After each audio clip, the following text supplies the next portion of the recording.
The following podcast is being brought to you by the Defy Life Podcast Network.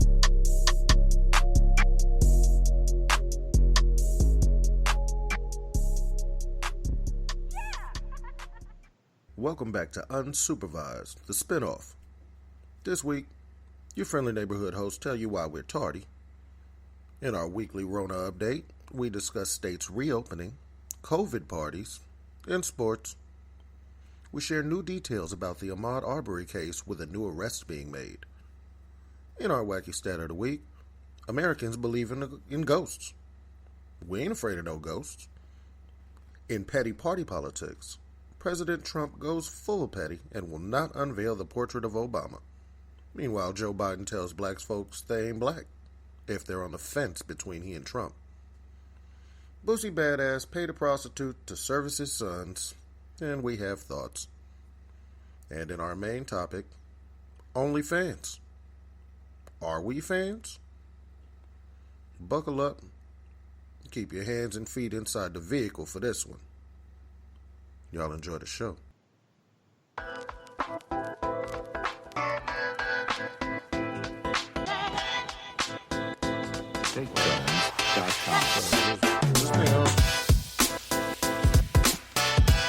I think this thing on.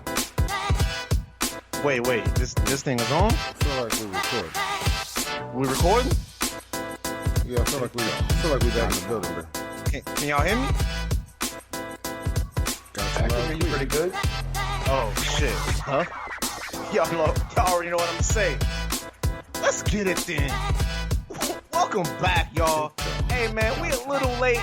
We not $1 short, man. Unsupervised Spinoff podcast, powered only by the Defy Life Podcast Network. Your boys are back. And we are here with episode 16, the 1-6. I'm back with my brothers, man. Y'all already know it's 2 for Tuesdays, except it's nowhere near Tuesday. And we'll talk about that in just a second. It's your boy, man, M. Dot. The real himself. The real is back. I'm back with my brothers, man. Hollywood Paul, West Coast J, man. West Coast J, what they do? Man, finally back to just plain ducking and dodging the Rona and got over all this other bug. Yeah. How you feeling, man? No doubt. How you feeling? Significantly better. Back to recklessly drinking and all the etceteras. My man's is back. Hey, it's good to hear your voice, man. You sound like you regained your strength. It's good to see you back with yourself, man, at full strength, man. It definitely is. Yeah, man. Alive and well. I was sick as a dog, but now I'm back on top of this thing. I feel like rainbow shooting out my ass. Hey, that's what it is. Just back to normal ducking and dodging the Rona. That's good to hear, man. Hollywood Paul, man. Bring him in. How you doing, brother? Yo, you know what I'm saying? I'm chilling, man. You know, I'm at the job, working a graveyard shift. Just sitting here watching tumbleweeds blow through the lobby. But other than that, I'm just chilling, man. I had a great week. I'm glad to be back talking to y'all. I'm glad West Coast is back to life. You know what I'm saying? Yeah, you know, he ran me on the sticks of the night. It's all good. I ain't mad at him. He got me by 2 points, man. I ain't gonna say he ran me, but he got me by 2 points. What's that series looking like then? He's up 1, man. It's 3-2. It's 3-2. Oh, okay. So he won the pivotal game 5 with me, man. You know, so I'm kind of tight with him right now, but I try to slide through the day to get a little get my face back, but he knew what it was, so he wasn't ready for that. No doubt, man. And I knew it was gonna be a good game because I came in. This motherfucker was in the practice gym putting up shots like he was goddamn Kobe Bryant before the game or some shit.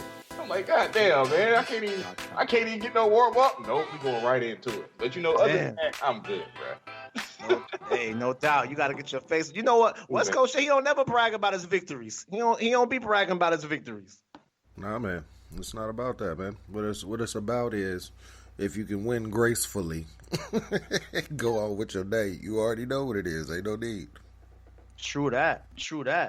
Well, hey, man, I'm glad to be back, man. It's been a week, man. Before we get into it, man, as you already know, check us out, man. Defy Life. Go to defylife.com for all of our written content and gear. Check us out. We always dropping good and dope articles out there. Great information for the listeners and the readers. Go to defylife.com. Check us out there. DefyLifePods.com is the central hub of the Defy Life Podcast Network. We're bringing y'all fire shows, man. Get out there and check out the network. Check out Unsupervised, Spinoff, and the rest of the shows out there on the network. And also, man, check out our great gear page at DefyLifeGear.com, where we pretty much have our suite of Defy Life branded gear. So you can always get out there and continue to support the movement, man. You already know what we say, man. You're not rocking with Defy Life. What's your life about? Defy Life patrons at patreon.com/go Defy Life. People always ask us the best way to support the network, so you can always go there and help support and grow and allow us to continue to host events and work in the community, man. We definitely appreciate the support that the patrons give us. So West Coast, man, I'm excited to be back. We what do we do, man? It's late as hell. It's like late as hell on a Friday night officially, y'all. And we apologize, man. We late. And so I just want to tell y'all about my week. I had a crazy week. The work has been crazy. The weather's been crazy. I had a whole day and a half without internet. So on our normal scheduled recording time, I didn't have any net. So we had to push the show back. So we apologize to the listeners that we are a little late, but like I said, we are not $1 short. But I also feel like something else happened that got the show delayed. What else happened? They got the show delayed? Man, Mother Nature tried to play us. I guess that's what happened with that's why it was a damn interlude put out. Y'all sorry about it. Like I said, we apologize for being a little bit late in this mug. But Mother Nature showed up. She was in there knocking down trees and taking out internets and slapping dogs and shit. She was wilding. No doubt. Mother Nature, man, doing her thing. Unleashing rubber hornets. Bringing back Tasmanian tigers. Yo, doing all it can to keep. Hey, and we're gonna be a little bit more unsupervised because I've been drinking. It's Friday night. That's what you're supposed to be doing. It's Friday night. Man, I'm sipping a mimosa right now. Yeah, I'm sipping, yo. I'm a little bit extra. I'm a little bit more unsupervised. Quick shout out, as we always do every week, our patrons of the week. This week we are shouting out Jennifer Gridless, and Patricia Sanchez. So shout out to our patrons of the week. We definitely appreciate the support. Defy Life patrons, definitely check out the patrons page to become a patron yourself. West Coast Jay, man, let them know where else they can find us. Well, you already know you can find us at DefyLifePods.com for all of the network content, including a couple of new shows. I'm enjoying the One Eye Shut show.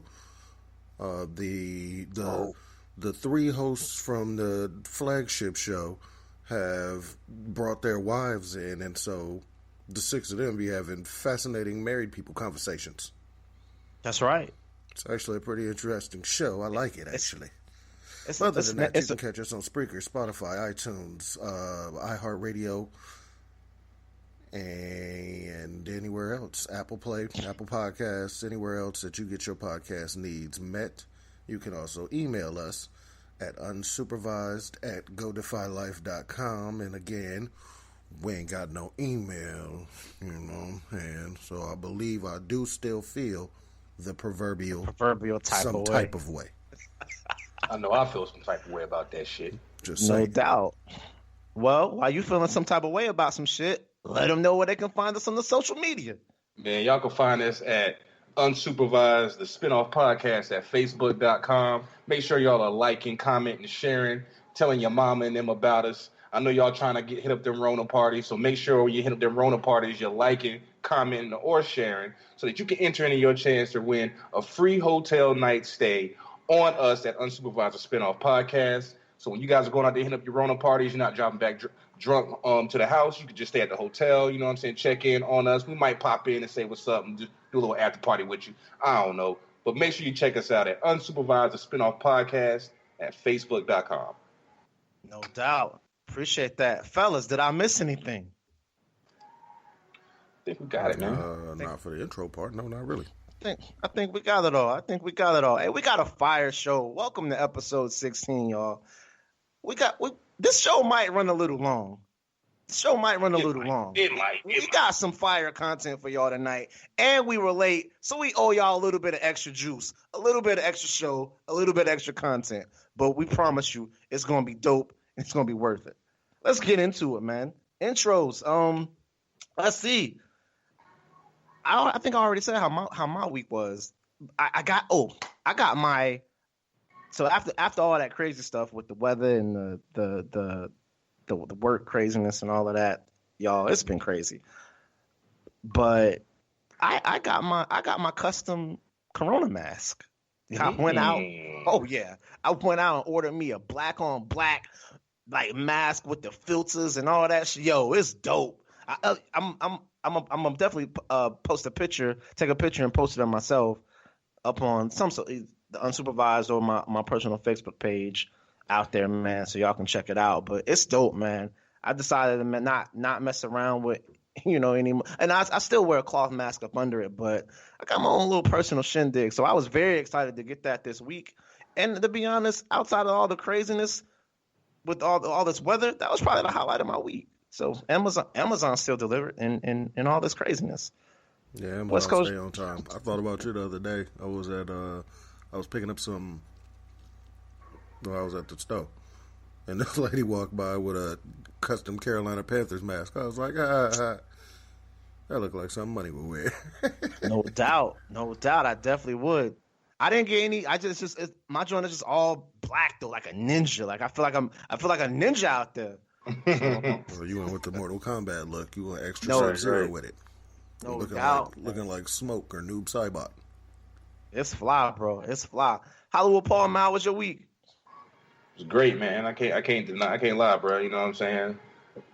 West Coast J helped me hook up the home office a little bit. You know what I'm saying? Had to get some adapters and some splitters and run some more cords, and now I'm all hooked up. You know what I mean? I'm just chilling, bro. So I can't even lie, man. I'm fortunate. I'm blessed, and I'm not trying to throw it in anybody's face as less fortunate. I hope the best for everybody out there, but I'm doing good. No doubt. Hey, that's good to hear. I appreciate that, gentlemen. Weekly Corona COVID-19 update for the listeners. Y'all, we're in North Carolina, and we started phase 2 today. We are officially in phase 2 of our grand reopening. Anything of note? Anything interesting, West Coast? For the phase 2 reopening, or from my perspective, because I've been on antibiotics for weeks, so I have not been paying attention to anything outside of the world. But apparently, since we have reopened phase 2, which allows us to reopen, hang on, let me just read through this. Phase 2 now opens restaurants at limited capacity. I think they can only be filled halfway. And then we get gym salons, hair stuff, tattoo stuff. And I think they're opening churches, if I'm looking at it correctly. Let me see this. Restaurants, bars, houses of worship at reduced capacity, public playgrounds. And they're doing reduced capacities for like pools and things like that. So that people can actually get a little bit of Memorial Day on. Yep. Now, we had 3,000 new cases this week. 3,000 plus new cases this week. Hollywood Paul, man, what you think? Boy, jamming up against phase 2 with 3,000 new cases. What are your thoughts on that? I just my thoughts are I hope the best for everyone that's gonna say fuck it and just go move about. I see it every day. I run into the store or whatever. It's not the same as it was just a week ago. It's different. Everything's packed. Everybody's in there. A lot of people wear masks for the most part. Some people are having the shittiest mask on. They really ain't doing nothing. So, I'm just being real. So I'm expecting, Lord Jesus, I just hope that a lot of people don't get sick, but I'm expecting the second wave to hit as predicted. I mean, it's even hitting closer to home. Some of my relatives that are older have been now diagnosed with the coronavirus. So prayers out to them. My lady, her great uncle I believe, that's in a nursing home right now. He has just been tested for it. He was exhibiting some symptoms, and so they gave him the test, and he's already battling a lot right now, health-wise. And so he's got this, and she's got a call now. Basically, they're like preparing his arrangements at this point. He gave the word out to his sister, "Hey, prepare my stuff. I might not be here that much longer. Make sure everything's in order." So I'm just hoping a lot of people aren't faced with that. I know a lot of people think that it's a hoax, or they might not know all the details to it. Like people like myself, I'm playing it smart, or better safe than sorry. So I just hope that people are smart about what they're doing. N92 mask. If you're gonna go out to the parties and go out to the restaurants and do whatever you're gonna do, I think it's silly to go to a restaurant because you got to remove the mask to eat or drink or whatever. But just try to wear your N92 mask. That's the best mask you can buy. That's the cheapest for the general pop that can filter the air. Just be mindful, because I'm expecting a second wave definitely to hit hard. Because the numbers are increasing everywhere. So yeah, they definitely are. It's Fade. What's up with these Rona parties? Y'all heard about those? Oh yeah, I got invited to 2 already. What's that about? How does that work? I don't know, bro. Think it's like the chicken pox, man. Pretty much. They're treating this shit like it's chicken pox. Like, everybody is trying to go get infected so that they can get it, get over it, and then have antibodies for it. Which in theory sounds great. Sounds great in theory. Except there's a mutated case of COVID-19. Like, there's the gene itself, the actual virus, has already mutated. That's not good. Already. Like, starting a couple of weeks ago, in fact, they were getting reports of a new version of the strain that's making people sick. And this shit done upgraded itself. It's already up. I'm trying to tell you, Mother Nature is trying to play us, man. Mother Nature's evolving like it always does. So the virus that's what she does. That is what she does. She's evolving. If I hear, stay alive. Y'all, and I know we have some listeners that feel like this, because I've talked to some of them. I had somebody else tell me yesterday, it's a man-made virus, man. I ain't even playing into it because man made it. Okay, so be that as it may, it's still a virus, and a virus it's a living organism that's going to survive and evolve the moment it's released out into the public. Once it starts gaining on taking the host. Have you ever seen Outbreak? They explain this shit in the movie, man, with the little monkey. Right. I don't even know if we don't even have time to go down the road of this being a man-made, but at least But my thing is, it's still dangerous. That's even more proof to protect yourself. If man made it, that means we made it for a purpose. Right, and you can't just sit on your hands because man made. Okay, man made. Man, okay. What? Okay, let's say man, because man's made a lot of shit that'll fuck you up. Man made guns. That's right. Okay. I'm not even. Yeah, I'm not even right. on that. I'm with you. I'm not even good. It frustrates me beyond belief and repair at the moment to talk about what the implications of that even means. Right. But we can. I promise we will have a show on just that, because that's going to take us all fucking night. Yeah, man. That man-made excuse is a cop-out to me, to just live in blissful ignorance. Yeah, that's wild. It feels like you want to just take personal responsibility for yourself and just throw it off on it. So I'm not. Right. Yeah. So, but stay tuned. I'm sure we'll reloop and share our opinions and thoughts on that. West Coast J, ACC, SEC, NCAA, they said we back. June 1st, June 8th, June 12th. This conference, that conference, this team, this school, they're coming back, especially in the football heavy South. They trying to make sure they give us some sports, and I know we've touched on it, but we don't have to go too far into this topic, but college football, professional football, I know the last time we talked about this, we had regular Scott and Uncle Oz on, but What are you thinking now that we a few more weeks into May and going into June? Good. The UFC put on a bunch of fight nights. I think they put on 3 different fight nights in 8 days. And they did it wrestling style, so with no fans in attendance. So one of the it was amazing to watch because we could hear things that we couldn't normally hear. So if you're a UFC fan, normally you're hearing cheers and people making a whole bunch of noise whenever there's a big hit that lands or a big strike that lands or somebody gets into the right position. You hear all of that. But this time you could hear how heavy people were breathing. You could hear their coaches literally during the match barking out orders. Right. You could hear stuff you wouldn't normally hear. So I think that goes to talk about, or that goes to say something about what Regular Scott was saying when he was on the show, how much it would be interesting to be able to hear the banter, to be able to hear the things that are going on. So at this point, I'm ready to see anything. Anything with some sport. If they're just going to put it on with no fans, then we should be able to hear more stuff.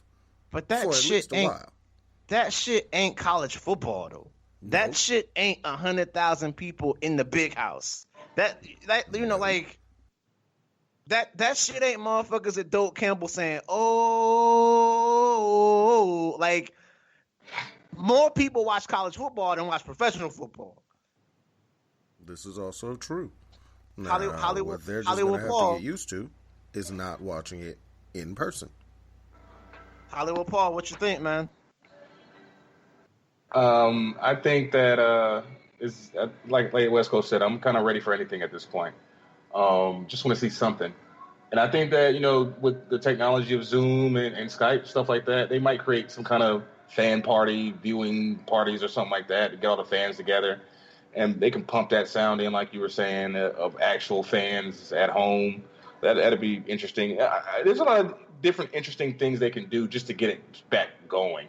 I mean, a lot of professional sports have tried different things at certain times. I know this is unprecedented, so it's going to be interesting to see what they try. But I think they have the rope to try just about anything at this point, and then just slowly get us back into where we can have the fans in the stands.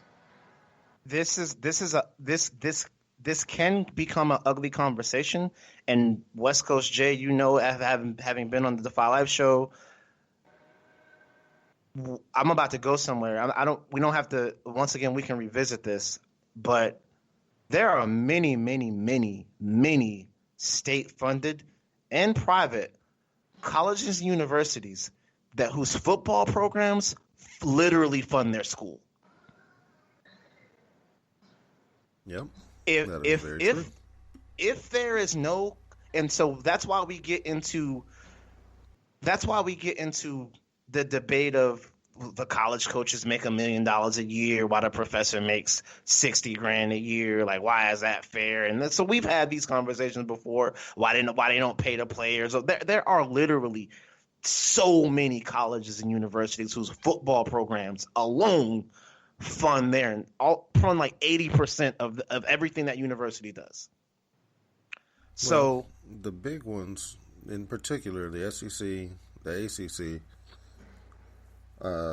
they've got their own TV agreements. Yeah, they do. So with their TV agreements, if they're airing the things, they're still going to get paid for it. They're going to get stupid paid for this because everybody's going to be home. Right. They'll definitely get paid. They'll definitely get paid. I'll throw the Big Tens in there, the Big 12s. Yeah, like the Pac-10 or the Pac-12 rather. Like the big conferences all have money waiting on them to put something out. Yep. Like so at this point, they're basically like Instagram. At this point, they just need content. Yeah. So I said that to say.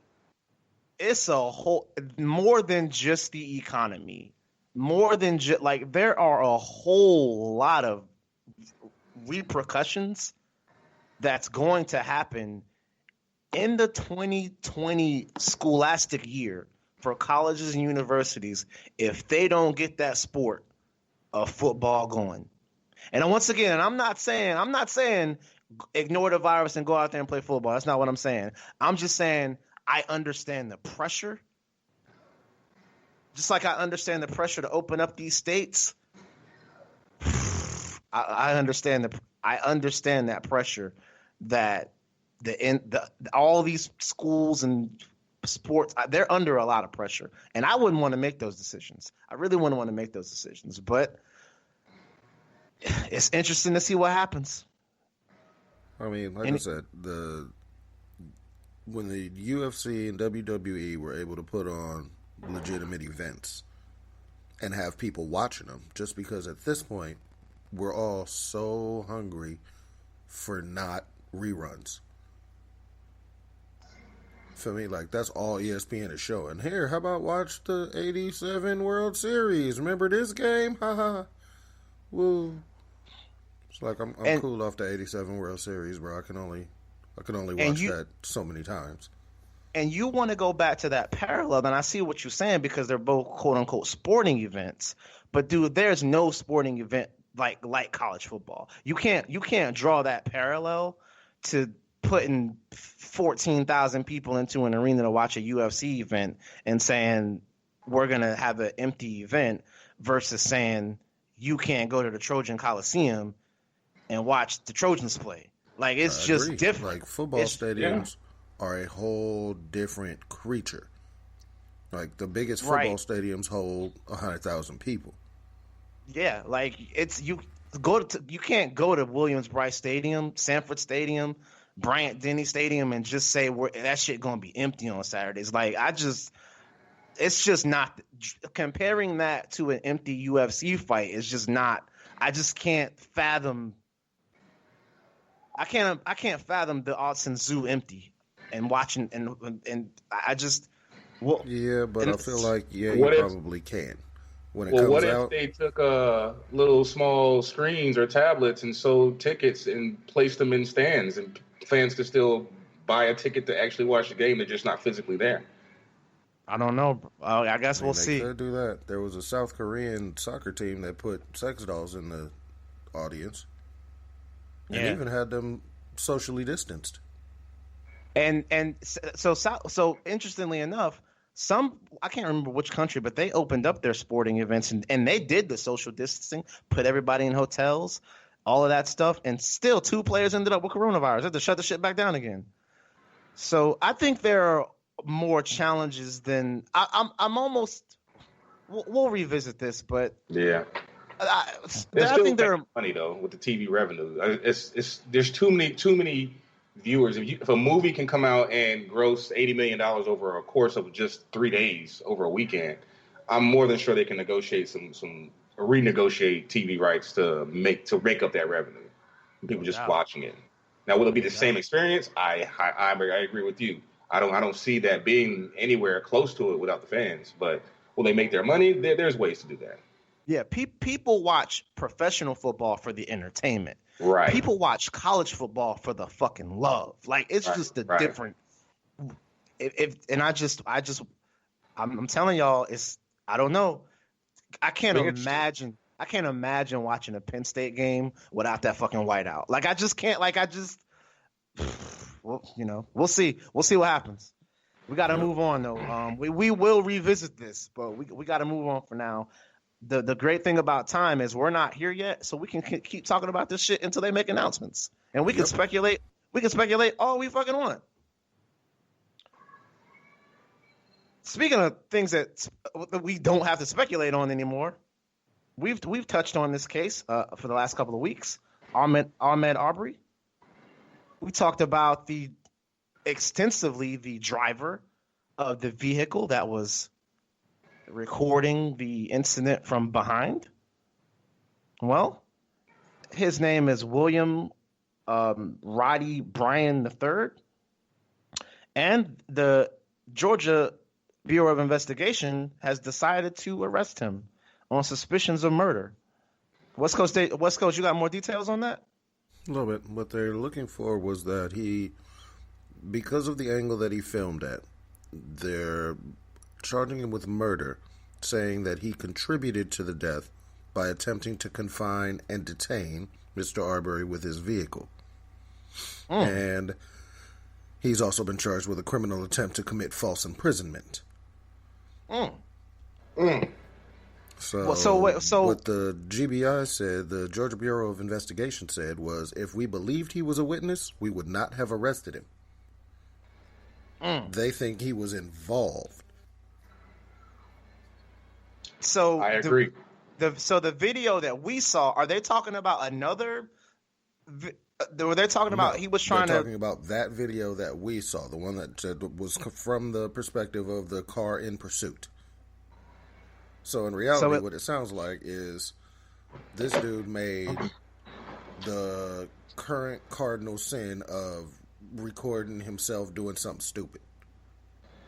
Well, they were more or less talking about the angles of how he was recording. They were saying that if he was truly just an innocent bystander who happened to see some shit happening and you started recording, why shield off him getting shot during the confrontation? Why'd you keep the camera off of that? You weren't, he wasn't like saying, "Oh my God, what's going on?" He wasn't panicking. He wasn't freaking out. There wasn't anyone else in the car distracting him. Like as a cameraman, he told the police, "I was trying to document everything just in case there was some wrongdoing that happened, or a crime that was being committed." Well, if that was the case, you were the cameraman. You had one fucking job, okay? One job, and you fucked that up because you didn't even get a clear shot of. Now, I don't want to see the man get shot, but that's what the police were trying to argue. Like, why wouldn't you have it on camera? Right. That's the crime. You claim you were trying to video in case it happened. And then you get the end, like, it's almost like, who are you protecting? You know what I'm saying? So it was a lot of different things they were saying about his angling. Of course, and then they said the dead giveaway of the car, like you said, they're trying to box him in, basically. They were trying to use police tactics with their vehicles. And then he waited so long. He tried to say he gave the tape up immediately and the cops just didn't want to pursue. Or it came out, he didn't. He waited some time.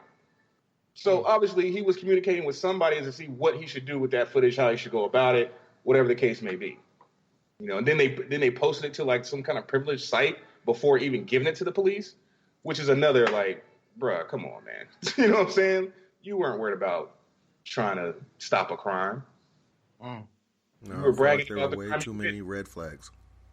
And the GBI finally just made the decision that they needed to go ahead and bring this dude in for murder as well, for aiding and abetting at the very least. Because they have enough evidence that they think he may have been involved.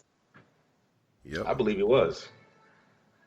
Because I agree, and we said this last week, but I agree with Hollywood Paul completely. Like, if I'm not expecting some shit to go down, even if I'm just writing the record to be nosy, to make sure we catch the guy or make sure he don't get away or whatever any of that shit that I'm doing, and somebody fuck around and get shot 3 times, 2 times, I'm gonna have a fucking reaction. Right. He didn't make a sound. His camera didn't shake, like he didn't jolt from the gunshots. It was like he expected it. Like he knew it was going down, and then he didn't film it.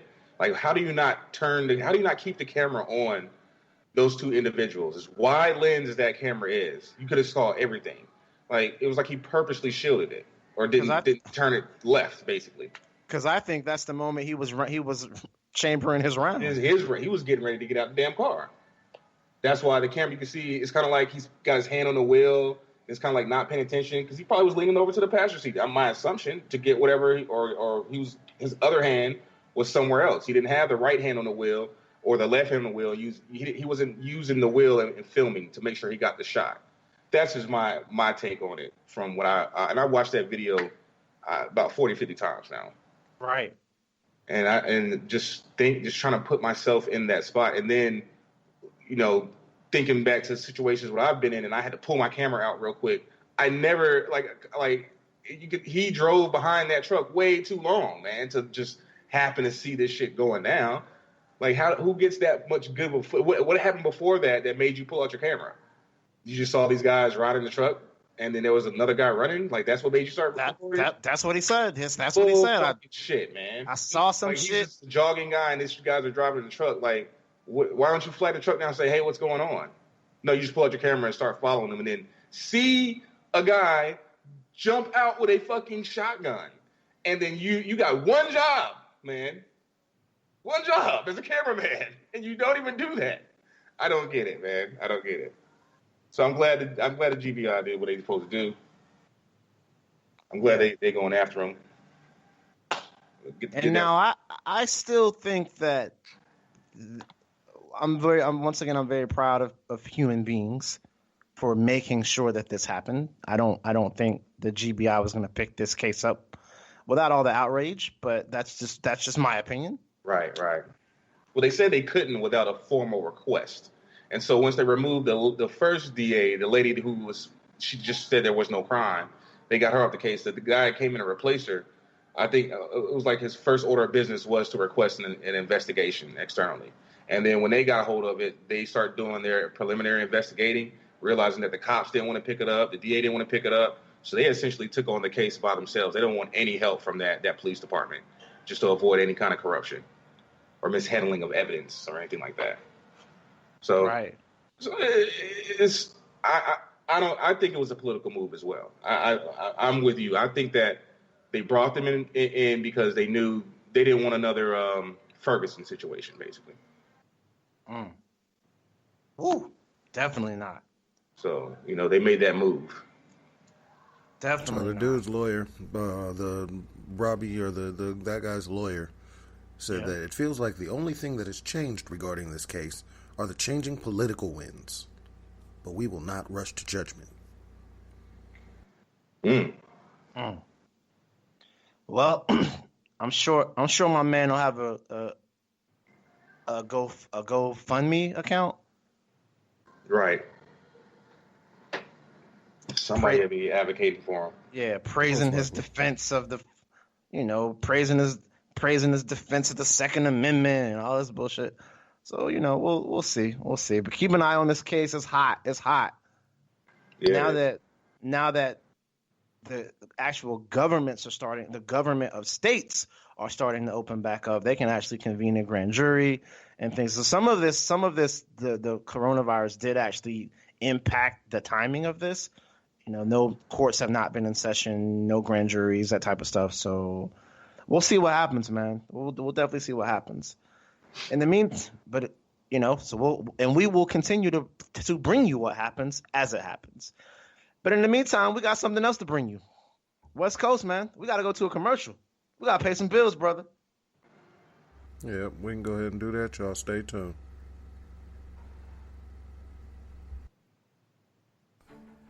If you're into all things comics, you have to check out Take a Knee for Marvel vs. DC, your go-to podcast for comic and superhero discussion, debates, polls, and more. Tune in as Regular Scott and Ozzy Killmonger chat about your favorite comic topics, and you never know who may show up for an open mic or what will be next on their favorite One Gotta Go. Take a Knee for Marvel vs. DC, every Sunday, powered by the Defy Light Podcast Network.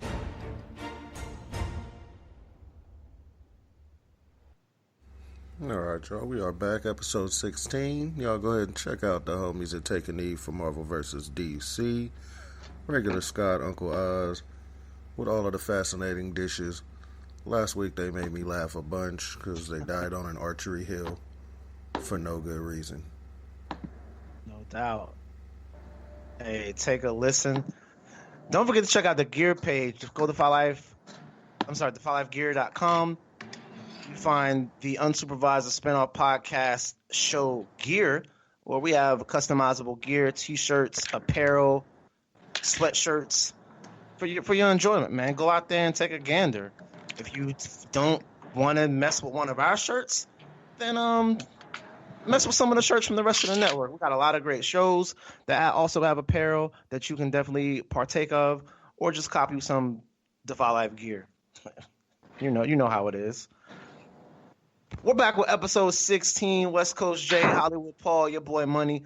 We're back. Let's see where we are. Y'all ready for a wacky stat of the week? Yeah, you might as well go into one of those. We're gonna jump right into it. Oh, I had it and it just disappeared. Sorry, y'all. We got Hollywood Paul. He's at work and he's closing up the fort. Who knows what he's doing? Hollywood Paul, what are you doing? He's doing stuff. Oh, he's not even on. Okay, cool. Right, he's doing stuff and things. Stuff and things. Well, I had a pretty interesting start of the week and it disappeared. Oh, here it is. So, once again, we're going to leave this stat to Americans.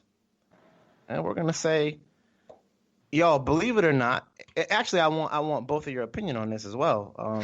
We'll go from there. But believe it or not, studies show that 45% of Americans believe in the paranormal, some type of ghost or demons, things of that nature. Those things are real. And you would it? Yeah, I mean, we have the 45%. largest population in the world that believes angels and demons are real. All right, I'm part of that 45%. Yeah, that's about half. That's almost half. Yep, I am in it. I'm with them for that. I do believe Now, that there are entities that exist. I think that things can be haunted. no doubt. Now, have you had, and maybe this needs to be, maybe we need to bring this back for a topic, but do you believe those things because of any personal experiences, or you just think those things because based on evidence or religious beliefs or whatever? I haven't had any paranormal experiences. I've definitely had spiritual experiences. Some might have even been drug induced. Right. No But doubt. No shut doubt. up. This They nigga might have stay been. high. That's all I'm saying. I'm gonna believe it. This nigga high right now. Right. Well, it is what it is. Like, West Coast J, what you I am a fan of psychoactive activities. Past that, I think that there's a preponderance of evidence in either direction. I just happen to side with the direction that proves that, or that states that that there's more to it than just what we see in our waking lives. Right. No doubt. Like, I guess that's the easiest way for me to describe it. No doubt. Hey, I can get with you, brother. I can get with you. Hollywood Paul, man. What about you? I can say, I guess by your prelude, I'm assuming that you do believe as well in some man, sort. I am a ghost story man, dude. Don't start with me, bro. I don't know if it's my mind playing tricks. Nah, when I do believe that there are things happening around us that we cannot see. Right. At least with our human eye. Yes. I don't want to go into too much of a rant, but I do have an aunt. She is very, very, very, very religious, spiritual, whatever you want to call it. I mean, Right. She's holy roll, okay? And to the point that all her life, and even her church she belonged to for many years, and whenever she got stationed in the army, she found a church. Like, churches would seek her out, to come be a member, because she's one of those mediums who she can't speak to spirits, but she can detect them. She can see them. She can hear them speak, hear them walking, stuff like that. And Wow. yeah, it's weird. Okay, so quick story. Okay. So an aunt of mine died, great aunt. She died. It's my mother's aunt, my mother's mother's sister, basically. Okay. So she died. Now, didn't know this woman that was dead, okay? Now, my aunt was supposed to come visit us. She was stationed in Kentucky at Fort Knox. She was supposed to come visit us during the summer, and it was the night before she arrived, my great aunt Rachel died, from my understanding, my recollection of it. And then the next day, my aunt showed up, and she started speaking about spirits walking in the hall. Now, this is what happened. The night before, my great aunt had been in my house one time. Now, I used to have a different room in my parents' house growing up. My older sister went to college. I switched to the bigger room. Well, that was the room my Aunt Rachel stayed in. Now, the night before my aunt arrived from Fort Knox, I was laying in bed, and I remember my father gave all my siblings this mink blanket, right? We all had mink blankets he got from Korea. They were fink blankets, but we called them mink, okay? Right, right. But anyway, so I'm laying in bed, and I woke up in the middle of the night, and you know how you can feel someone laying next to you? Right. Well, I felt that, and then I looked over my shoulder, and sure enough, I could see someone laying in the bed with me. Well, it freaked me the hell. I didn't know it was my mom or who or what, and I screamed out, and it was almost like I couldn't scream, so I thought I was dreaming, right? So I was like, my voice wouldn't get loud enough so anyone could hear me, and I could just feel the anticipation, my heart pounding.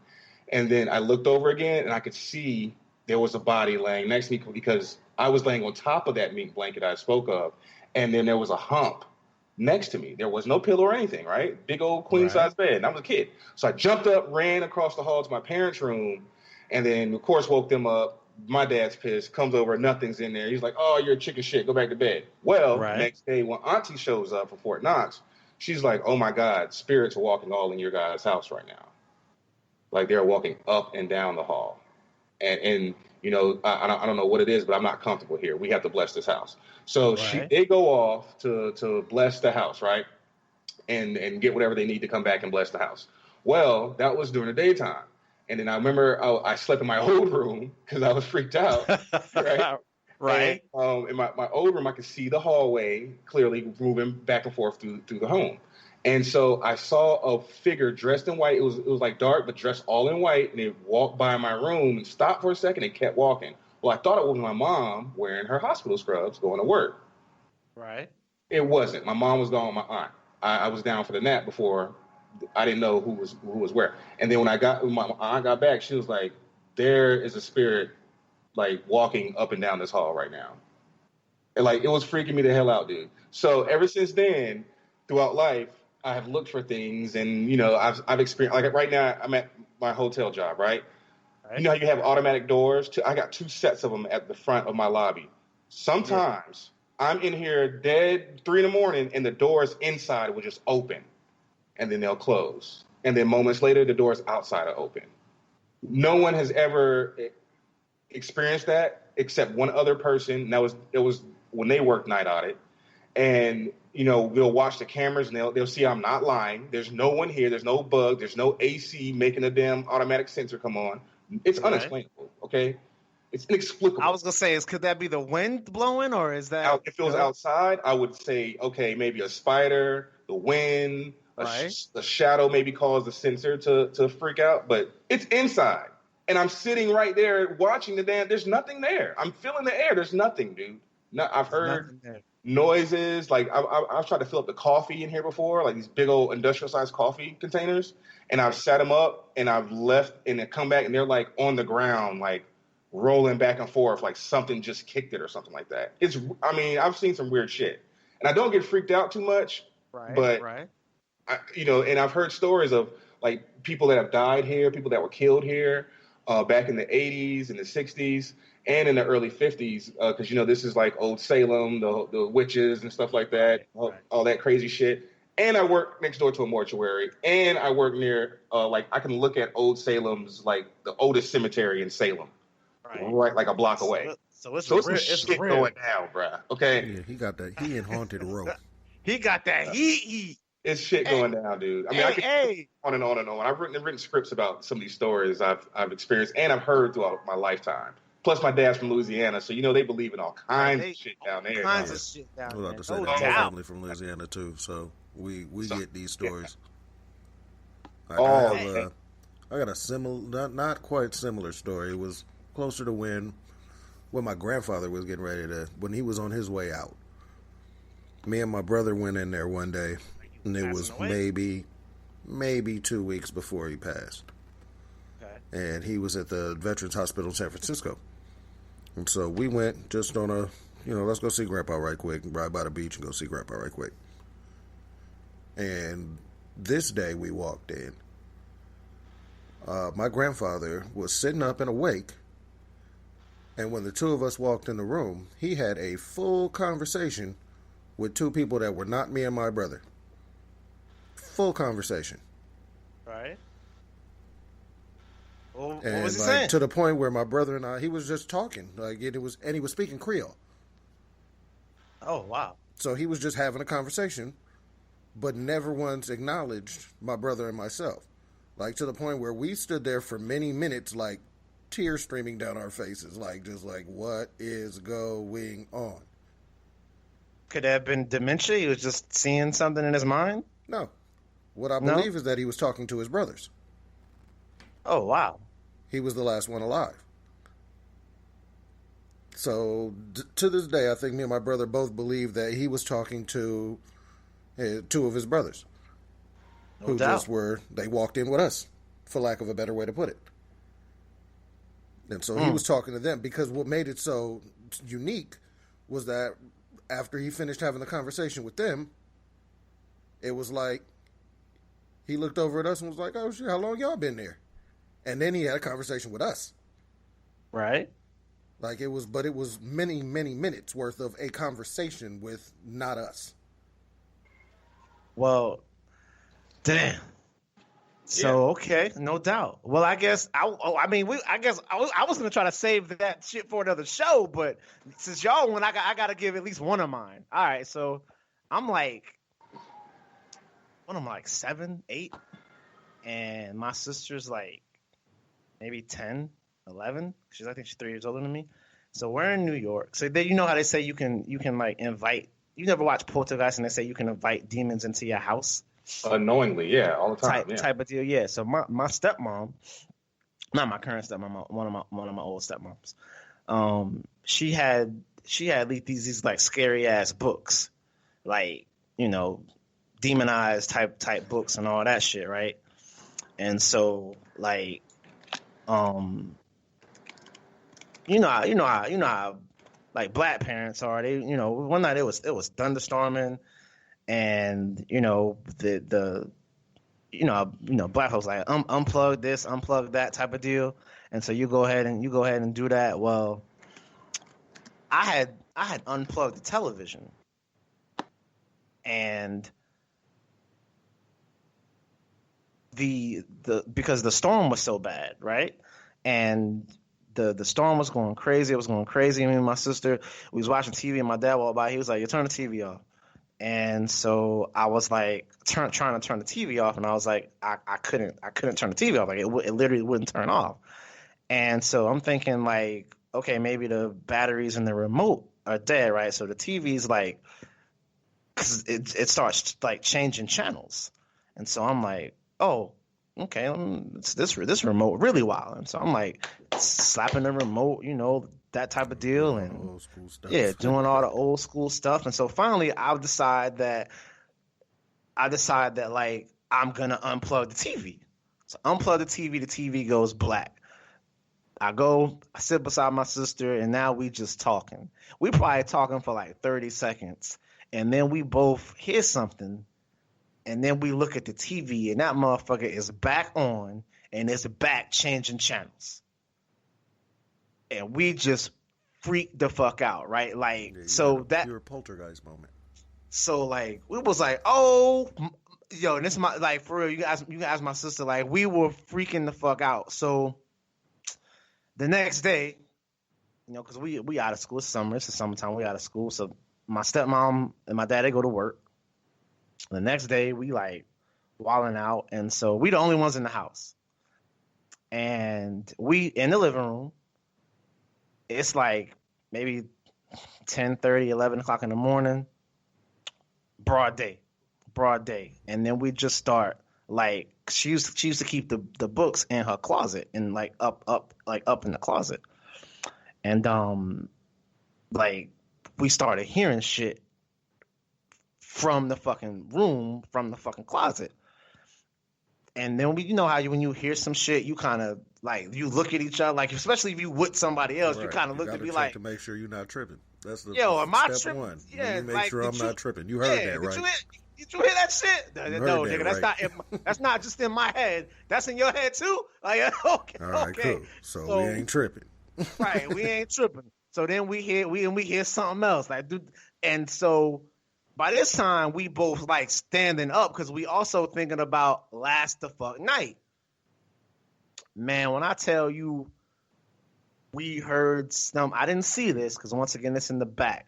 But we heard something that sounded like a fucking whole body falling and landing on the ground.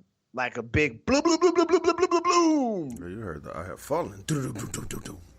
Man, when I tell you we both jumped up barefoot, whatever the fuck we had on, and we just ran straight out the fucking house. Left the door wide. Well, left the door wide the fuck open. Yo, we ain't come back until my dad got home at like 8 o'clock. Luckily, our aunt and uncle lived down the street. Man, when I tell you we ran all the way down the street with the door fucking wide open, like it was a wrap, yo. And so we told what happened, and you know, she eventually threw the books away and all of that. But when I tell you I was a young gent and I was fucking terrified, man, I was fucking terrified, yo. Well, they always say that kids and old people are the ones that are supposed to have the best connection, because kids haven't been bogged down by real life yet, and old people are on their way closer to whatever happens next, whatever happens when you die. No and doubt. So they say that they're the ones that have the best connection to anything paranormal, anything in the spiritual world. So yeah, we are. I guess that makes us 3 for 3. That makes us 3 for 3 because I am also one that, you know, and I'm a little more of a skeptic. Like I'm, you know, there's definitely scientific evidence to a lot of stuff, but it's also evidence of shit that science can't explain as well. Definitely. Or we just don't know enough about it to say like it's, you know, it's this side or the third. But that shit is fascinating to me. And I think it used to be a lot higher. Like I think Americans have desensitized themselves to the spiritual realm and all that stuff. But I think that number, you know, if you asked, you know, 50 years ago, I think that number would have been much higher. But there's so many people that they're atheists, they don't believe in this, they don't believe in that type of deal. So I definitely get it. But well, yeah, 45. I've seen a lot of interesting stuff. At one point, we went on it was for Hollywood's birthday one year. We were in Wilmington, North Carolina, and we did a haunted pub crawl. So if you've ever done a pub crawl, you know that's just basically where you go from bar to bar, and then each bar's got like a different drink or something that's set up for you. In this case, each bar had a different ghost story. Right. Ooh. Yeah, like it turned out to be real interesting. So every bar we went to, like the first place we went to, apparently when people are in there with their dogs, there was a dog that died in this place in a fire. And so if you're in there, this is a pet-friendly bar. So if you're in there with a dog, apparently the dogs will go play in the corner with this invisible dog. Oh, that's crazy. Oh yeah, on the pub crawl. Yeah. That was crazy. That was crazy. I had a chill go through me when he was telling that story, yo. That wasn't the one that got me. The one that got me was the story. Hey, gentlemen, we will come back to this topic. It could run the main topic. Apparently, this is a topic that, and listeners, man, let us know, man. Email the show, man. Tell if you ever had anything. You don't have to believe in this or believe in that, but if you ever had anything weird or crazy or whatever happened, email us, man. Let us know. We'll share it on the show, because we're gonna definitely bring this back. Let us know what went bumping tonight in your life. No doubt, man. But that was our, I guess, not so wacky style of the week. But yeah, I thought that was dope. I thought it would be great to chop it up, man. Boy, y'all took me somewhere with them joints. Hey, man, but we gotta move. We gotta move on. We gotta roll into some petty party politics. Your boy, man. We don't have to dive deep into this, but so you know, as for 50 years, the first-term president has unveiled the White House portrait of the previous sitting president for like 45, 50 straight years. Yeah. Well, the time has come for President Obama's portrait to be unveiled in the White House. And President Trump says he's not going to do it. He's not going to have a ceremony. Okay. So I'm like, Now- Did he say why? because he don't like dude, man. He don't mess with Barack. Man, I know that. I know. Me and you know that. I want to know what he said though. Besides the obvious hidden racism behind the shit, he didn't give a reason. I don't even think it's hidden racism, real talk. I think he just does not want Obama's name mentioned this year. Not have it mentioned this year. Because anytime somebody says Obama with George Biden or with Joe Biden running against him, it's kind of not a shot for Joe Biden. Well, brother, when I tell you, when we name this segment "Petty Party Politics," when I tell you this might be the pettiest shit I ever heard. That's petty right there. This shit takes petty to a new level. But check out your boy OP. OP said, "Oh, you know, I ain't really had no interest in attending that shit anyway." Like, So I think it might have been more like President Obama wasn't planning on attending, and President Trump was like, "Fucking, I ain't doing it." Right. Or it could have been vice versa. But you know, Black Twitter playing around with it, like, nah. I think the other story is like President Obama was like, "Nah, I ain't fucking with that shit," and President Trump was like, "Well, fuck it, I ain't doing it anyway." Just kind of like when all the sports teams win, and they be like, "Nah, I ain't fucking with him," and he be like, "Well, I uninvite you," like. You know what I'm saying? Like because he been uninviting a lot of motherfuckers after they be like, "Nah, I'm good." Right. Well, then you can't come anyway. You're uninvited. Right. Like, you know what? I'm not going. Oh yeah? Well, you were uninvited. Right. Like, yeah, I quit. You can't quit. You know why? Because you're fired. You're fired. Right up. Petty, man. Yeah, man. Hilarious. What's up with Biden though? Biden said, if you don't vote for him, you're not black.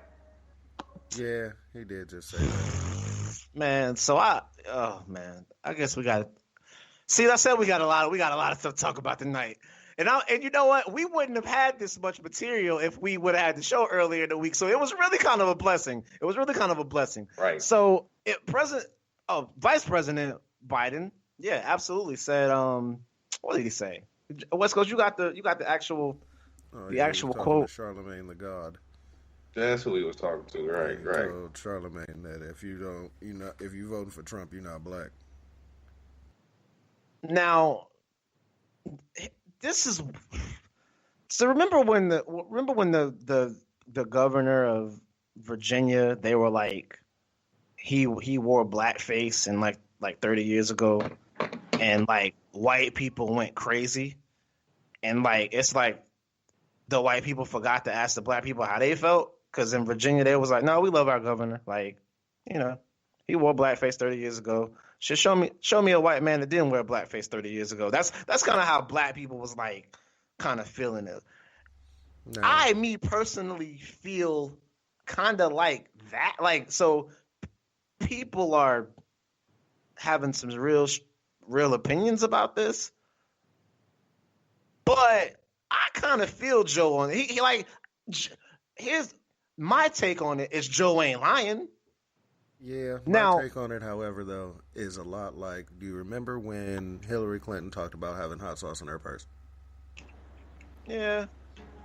So, I feel like, the actual quote is, black voters undecided on whether to vote for him or President Trump ain't black, is how it was actually phrased. Yeah, and I kind of feel him. Yeah. He said you ain't black. I would say the same shit. I would be like, "Yo, what? You don't know, but you undecided."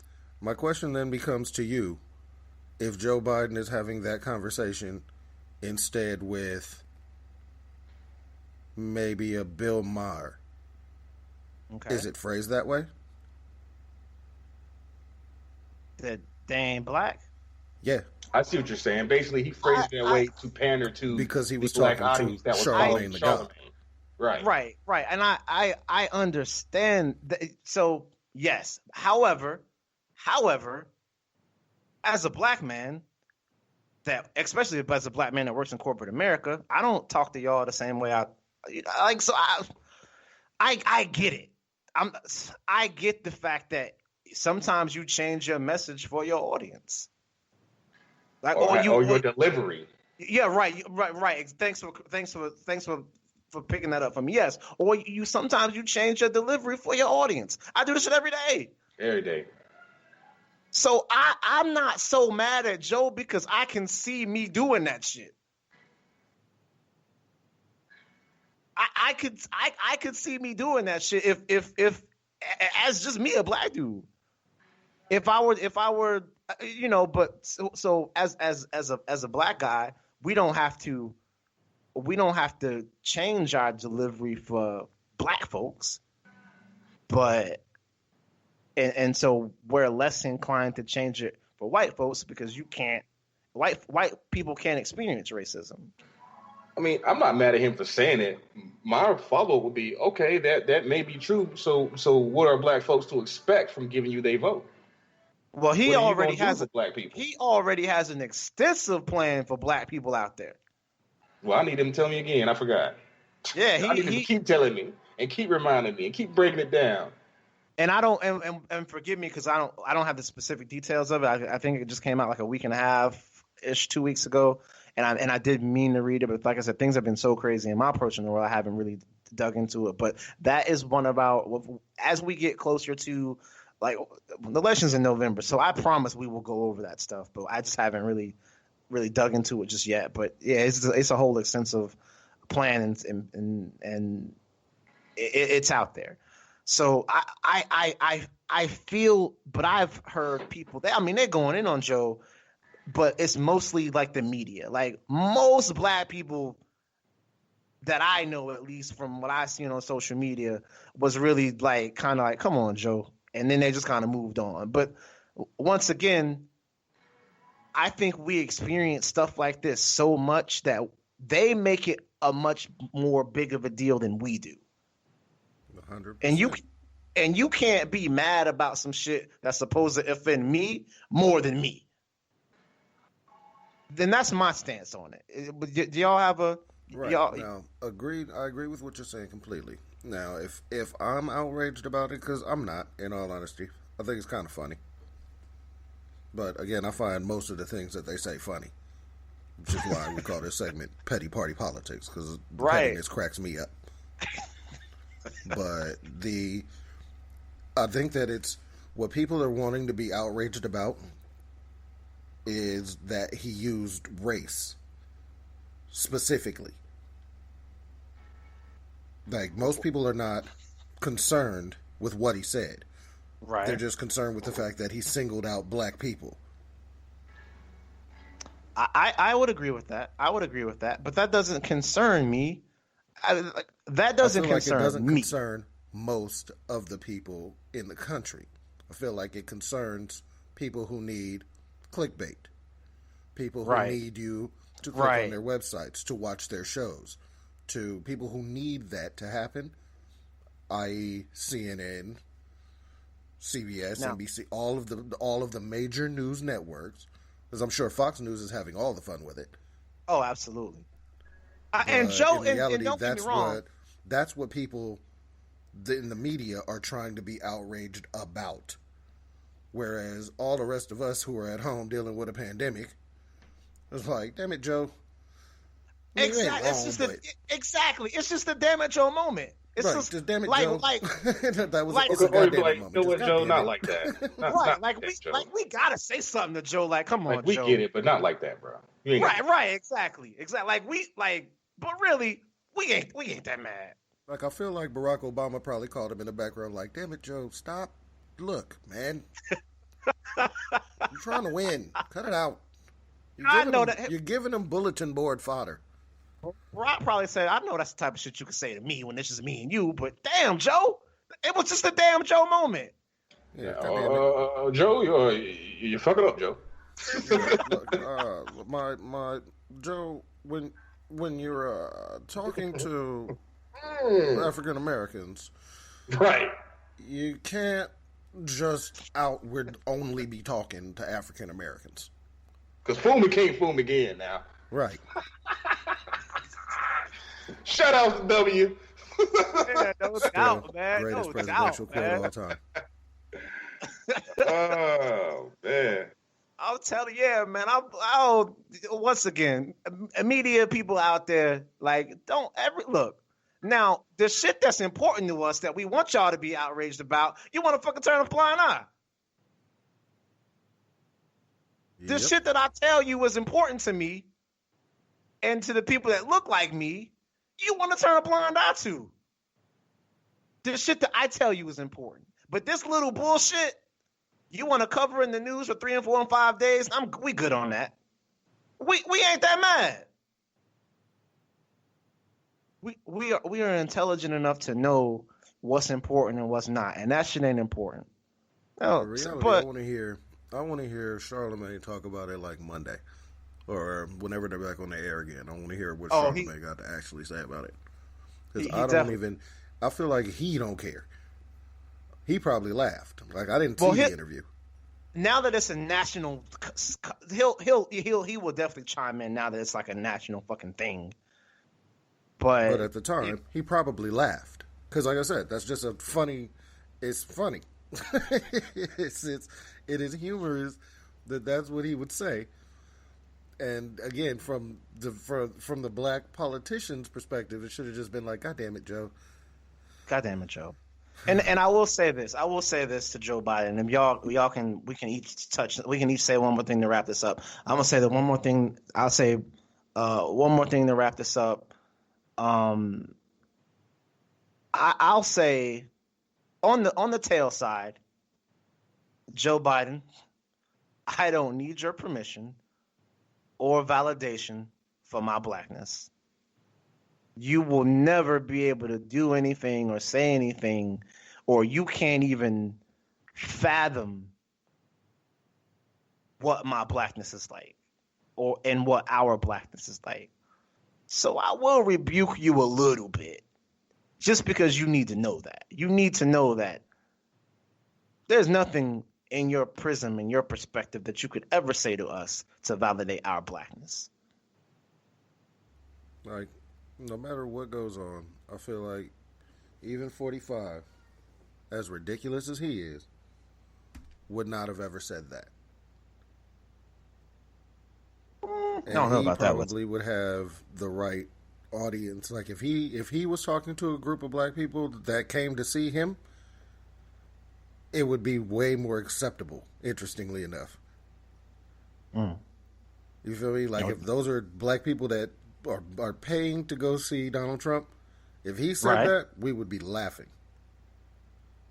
Yeah, like even if Donald Trump would have said, I wouldn't be that mad.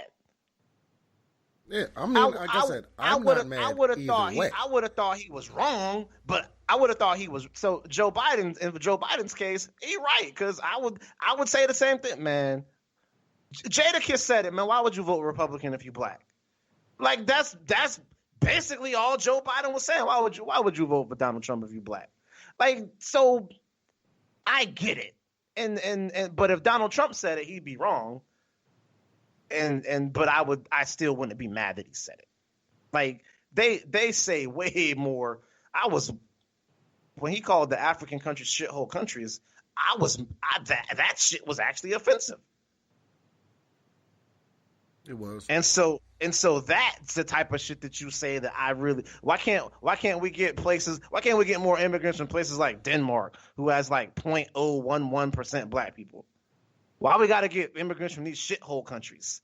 Like, that shit was offensive. But you had many people defending that as just a statement. So if people can defend President Trump from saying shit like that, and this isn't even about Joe Biden being Joe Biden, I'm just really not that mad. Doesn't that we got. We've already, I guess, it's of the petty party politics. This one was more of a gaffe than a pettiness. It was a gaffe. It definitely was a gaffe. But we also know that's something that old Joe is known for. Yeah, we're gonna get gaffes from Joe. He gonna gaff his ass off. If he gonna gaff his ass off into November, if he become president, he gonna gaff his ass off. If he don't become president, he gonna gaff his ass off. Right. I feel like at some point there's gonna be a point where he says something that we end up comparing to like W. I honestly believe that, and I don't think that it's a shot on his intelligence or anything along those lines. I just think that he flubs his words. He messes up. W's kind of stupid though. Like W was, but again, W also has my favorite of all presidential quotes. He was kind of lacking common intelligence. We got a saying out here in Texas. I'm sure y'all got it in Tennessee.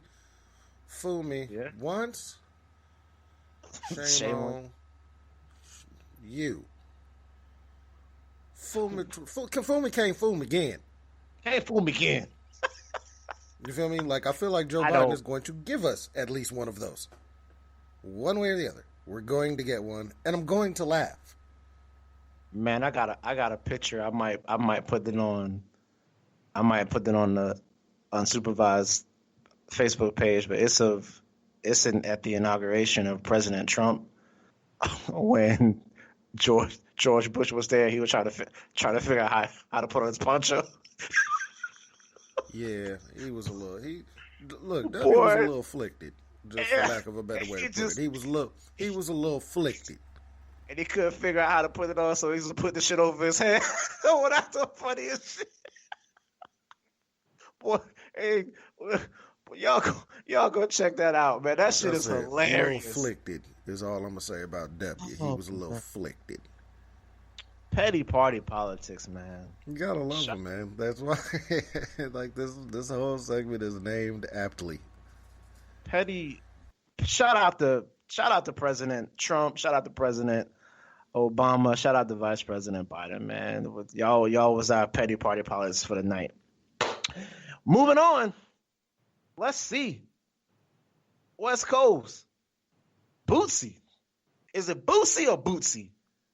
Little Boosie Badazz. Little Boosie Badazz. Yo, we couldn't have a show and not speak on this. I guess, I don't know, was it his kid's birthday, or was it just because he crazy as hell, or was it like... So, Lil Boosie Badazz, I guess he came out on social media or some interview or something. In West Coast, I'm sure you can clean all this up for me. But all I know is the gist of the story is he is hired or appropriated or convinced or something the services of, some serviceable women to give his teenage boys some head, some fellatio. And social media went bonkers. Yeah. So what you think about that, man? Am I conveying the story correctly? He paid hookers to have sex with his 12-year-old son. Oh, it wasn't two of them? At least a 12-year-old. Woo. Like, that's what I've found thus far. So, hold on. Let me see if I can find another one. But as of right now, it is at least the 12-year-old. Now, brother, 12 kind of young. Yeah. Like, it's... So, my thing is, this is not a practice that is new in any way. It's just not talked about. But there is a reason why prostitution is called the oldest profession. It has been around from the beginning, and it will be here until, as the old pimps say, until cotton walk and corn talk. We talking about the prostitution, or we talking about fucking the 12-year-old? Talking about prostitution. So, where I'm getting ready to go with that is, this 12-year-old thing with prostitutes is also not new. So if you think about throughout the history of humans as we exist now, throughout the history of Homo sapiens. Mm-hmm. People would do this because they would be married at 13, 14. Oh, man. So they would do this back in the day the whole time. Now, more recently, I feel like things have changed in this society. But when I say more recently, really we're only talking about the last 100, 120 years. Yeah, I agree. So it's not like this is a new concept. It's just in this society, right now, there's no reason for it. Man, the kid is 12 years old, West Coast. Yeah, and kids are having sex now at 9, 10, 11. But that shit ain't normal. The average age of people having sex early now? And not 9, 10, and 11, but not with grown-ass women. That's where people are seeing this to be frustrating. Like, there are laws and all sorts of legalities for this shit. Exactly. But let me think. Where is Boosie from? Ain't he from Louisiana or Georgia or some shit? I don't know where he's from. I don't need it. P, where Boosie from? I thought Boosie was from Atlanta. And like I know Georgia boy. I know Atlanta got their own culture and shit, but now once again, I'm like just like we talked about last week. I'm not gonna tell no 12, 13-year-old my son talking about that. I'm like, but am I gonna call 25-year-old Samantha? I think that's problematic. Well, Boosie from Baton Rouge, Louisiana. I apologize. I thought he was from Louisiana. And they might do get down like that down there. It's real country down there. I know where my father's from, Bugaloosa. Shit, 12, 13, 11, 9, 10. They start fucking down there. Ain't got nothing else to do. I'll tell you, bro, I had a cousin who was pregnant at 11 years old. What no straight up, it's my boyfriend. He 13. Straight up. Okay, 13 ain't 27. It ain't. Yeah, but you also you can't pay a little kid for this. You know what I mean? Like, the worst part, all right, so reading some more about it. His motivation, he claimed that his motivation was to make sure his child didn't become gay. Wow. I read that, yes. So, to make sure your child don't become gay, hire him some draws. But psychologically, that literally could be the thing that makes him turn gay. Right. Oh my God. Anyway. I just think this is problematic on so many levels. First of all, how you even know your kid ready for sex? They could have had a conversation that we don't know about. That's true. Could have caught her son jacking off to some porn. That's also true. Boy, I know what I'm gonna do. And once again, I ain't trying to cast judgment. It just went crazy on social media, so I wanted to talk about it. Yeah, but the thing is, are we that mad at him for doing it, or are we mad at the lady for taking the money and performing the job? I ain't mad at nobody. Or social media mad at? What are they? What are they mad at him for offering the job? What's or the person actual tone of social media? I don't delve in much social media. So what is social media actually talking about? Oh, for a parent to do something like this, of course, for a parent to do something like this, he should be ashamed of himself. Keep that you was not having that same energy when D-Wade's son came out, wanted to be adored. Like it was social media. It was crazy. I read all kinds of stuff. Of course, a lot, especially a lot of men was like, "Hey, like I get it, I understand." Like, right. Well, I saw a lot of people talking about the acceptance of the double standard. Like, if you look at what Bootsy did for his son and what T.I. is doing for his daughter, and how people are receiving it, they're saying it's the double standard. It's definitely a double standard. We talked about that some last week as well. My son sneaking to somebody's house is 13. Hey, my brother. Hey. Right. But, Don't let your mama find out. But good job. Right. But if my daughter sneaking some nigga in my house at 13, boy, I'm having a humongous problem. Somebody got to die. So yeah, there's our known doubles. I'd say that shit proudly. Yeah. I can't imagine me having a problem with my son coming home and telling me, yeah, Dad, I just snuck in some chick house. Her parents went home. What y'all do? Shit, we got it in. My man. Like I just there is a thing about a father and a son, and I don't know if it's right. I just know it's like a rite of passage. Yeah, So is that teaching your son how to be a man? Is that teaching him and I guess that's a very deep, analytical question, because of course we are talking about teaching our sons to be men in all aspects, responsibilities, caretaking, all of that, not just we don't go out there and say unsupervised, want 13 years to be fucking. No, we ain't saying that. I mean, it's there's a lot of psychology that could be talked about with just him perpetuating the feminist view of the patriarchal, misogynist society we live in. There's also him, the psychology of Boosie basically tainting sex in his son's mind. He's essentially taking the love and passion out of it, and it's made it into a transaction. Yeah, it's now. So now, his experience might be this shit is transactional. I mean, he could go forward in the rest of his life treating all his relationships that way.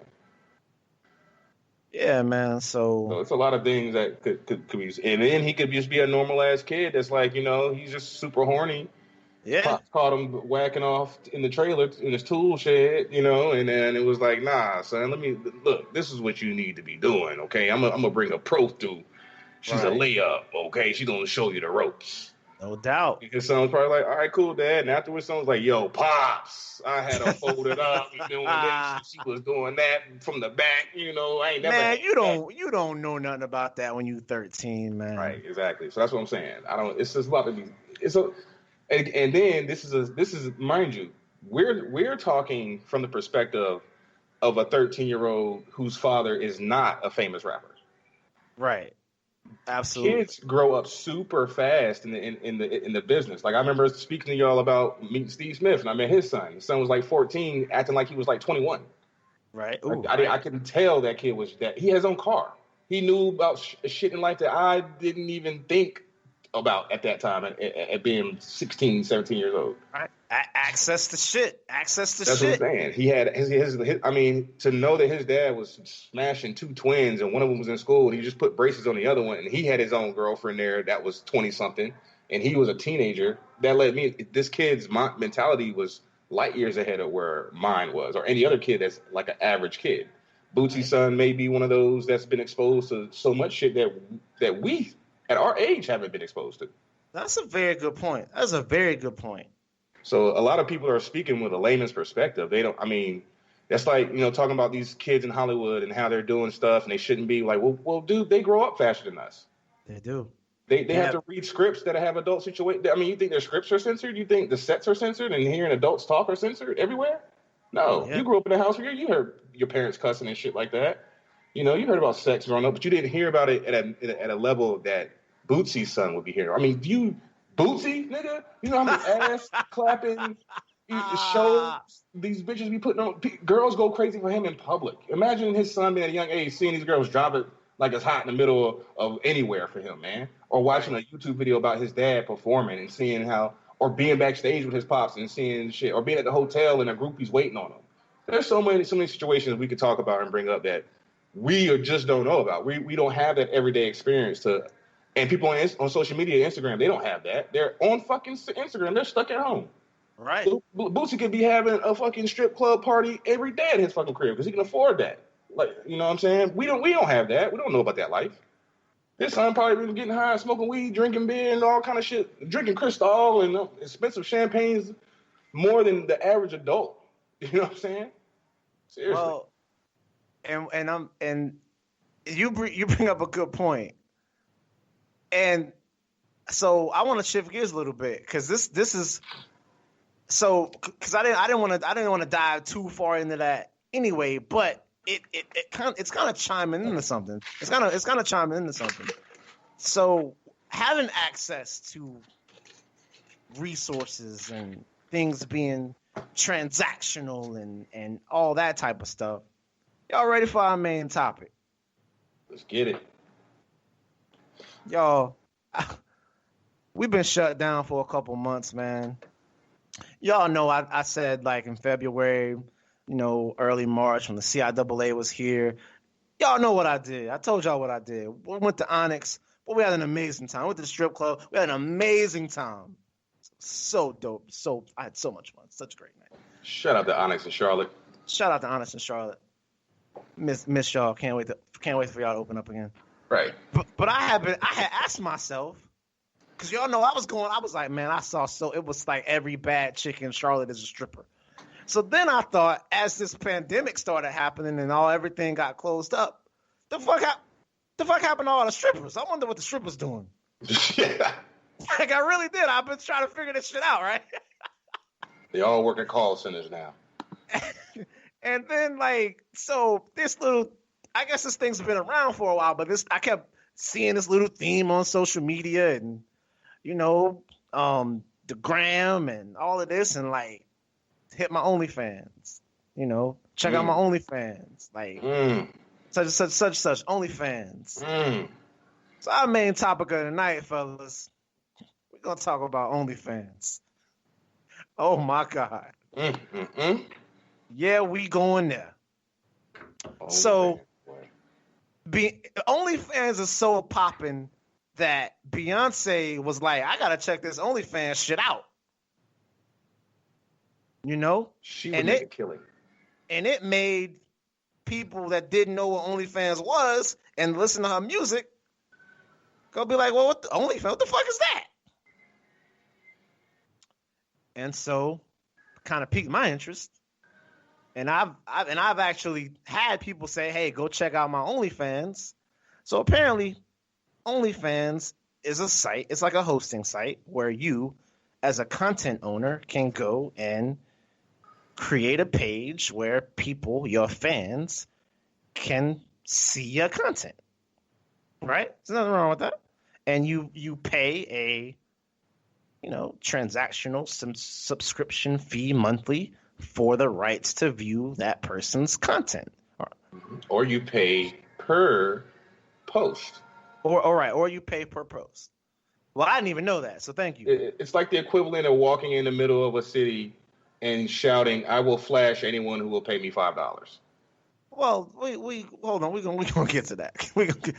So apparently this because that is the premise of OnlyFans, right? Like not without the other part. That's the premise of OnlyFans. I can have content. It can be art. It can be my cars. It can be True that. I could be selling motorcycles or whatever. And in order for you to see that content, you've got to pay a subscription fee, in which I get a cut of this. OnlyFans gets a cut, but I get the majority of this subscription fee. They get about 20%. Yeah, no doubt. Now, apparently, OnlyFans in the realm of information is free, and you are your best marketing strategy, I guess. People are using OnlyFans to post and show their illicit videos and it's porn. It's for lack of a better word, it's porn. That's what so, gentlemen. So I got something I want y'all to hear.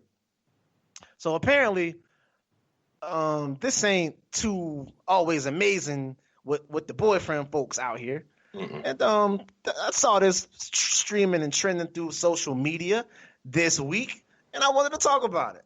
So apparently, there's a boyfriend whose girlfriend has decided that she was going to make her an OnlyFans, and this is how it played out. Quick snippet, just listen.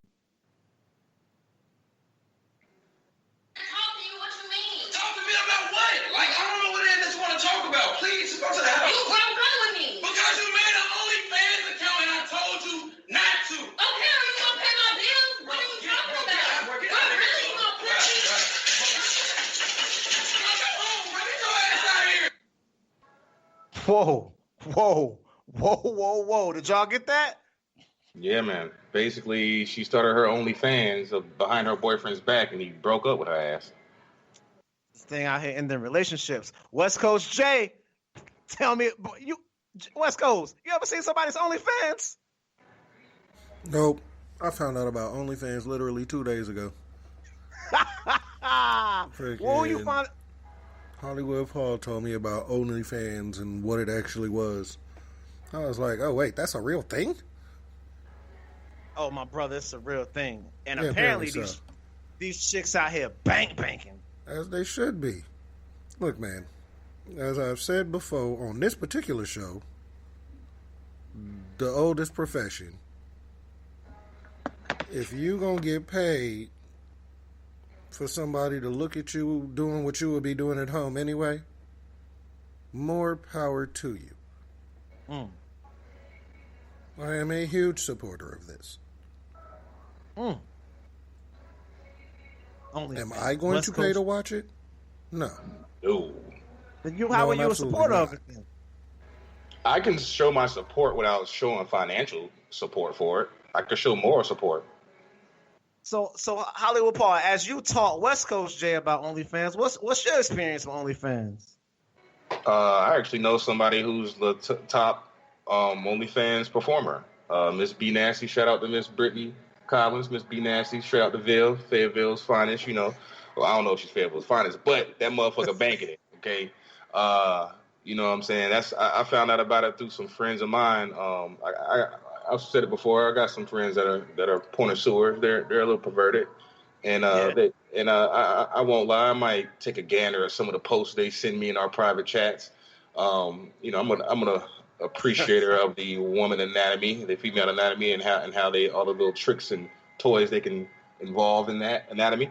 But you know, as West Coast said, you know, I'm right there with them. You know, if you are going to make money and, you know, exploit a situation because people are willing to pay for that, and you already doing that shit for free, get your money. You know what I'm saying? Now if you become a slave to that, and that you're treating it like a profession and all that, then it becomes different. That's just what you're doing. And you know, a big thing about it with OnlyFans that a lot of people are dealing with, I guess, mentally or psychologically, is that it's porn. It's amateur porn, you know. Now, porn meaning like, hold on, like porn meaning like people actually be on there fucking, or just be be chicks taking a shower or something. Hold on, let me. From what I'm reading, it goes from softcore to full on XXX. So it could be chicks taking a shower. It could be somebody on there taking it any kind of way. Oh my God! Now. Oh, also listeners, I think, and I think the general consensus between the three of us is Shorty in that video. Yo, yeah, she was bad. She was bad. She was a baddie. She was a baddie. And I'm gonna go ahead and say it. If her only so dudes talk to women, we take them out. You know what I'm saying? We show them a good time. We take them on dates. You know, we buy them gifts. You know what I'm saying? We do things in pursuit of them, you know, in hopes that we're going to get their attention and keep it in their interest and all that, right? For the main purpose, just like we said on the other show, of what? To smash. And I just so happened, I was trying to smash, and I just so happened to start fucking liking you. We've said that before. That is a fact. So let's go back. So let me go back to make my point. We do these things. So Shorty in that video that I saw, Shorty was thick as fuck. Oh, you think I wouldn't have had her ass in Firebirds eating the grilled steak? Shit, that's already $50. So let me ask you this. Let me ask you this on some real shit.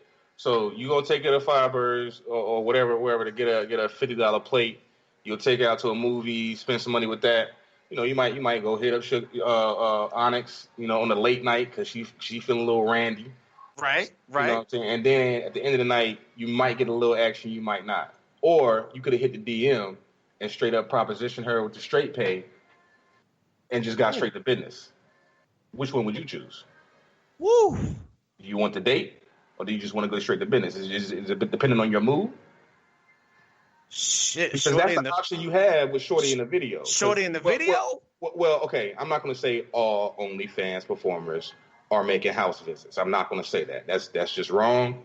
That's a broad stroke. That's just not. But I'm more than sure if adult performers in the mainstream adult industry will moonlight with escorting, I highly doubt that is beyond someone selling their bodies or sex on the internet. Wait. So hold on. Let me finish my storyline, and then I'll go back and I'll answer your question. I will do that. So what I was saying is, if I know I'm gonna go out, drink, live in Charlotte, drink, that shit is $9, $10, $12, $14 a drink. Right. You know, food, eat good. You know, you might put a little tree in the air, a little herb in the air. You know, a little hookah. You know, hey, we already know the average date in Charlotte gonna cost what? What that shit said, $120, something like that. $150, yeah, easy. So if I'm gonna spend that for one night of just time to enjoy your company, you know, why don't I just hit the $15.99 subscription on OnlyFans? True. I'm not saying I'm against it. But do you get the same action though? Do you get the because you don't get the girlfriend experience with the $15.99? Right. You take out a dinner, you get to put your hands on her. You can't put your hands on her through the internet, baby. Okay, well that's why I wanted to go ahead and finish my. But what I'm saying is for the purpose of, like, I guess for the purpose of, and I guess that's the difference between seeing and actually doing. Right. Because I'm a doer. I'm not. Right. I'm not much of a seer. Like, I don't seeing like I fucks with the strip club because my people's fuck with. I really hate strip clubs. I hate the idea of seeing some shit that I can't fucking have. That shit drives me crazy. Likewise. I gotta. If I want it, I gotta try to get it. That's just fuck it. That's period. So because I'm a doer and not a seer, I would prefer to have the opportunity to be a doer versus be a seer. However, I'm just making the point of we already jumped through hoops and we in our pockets already when we are making these. I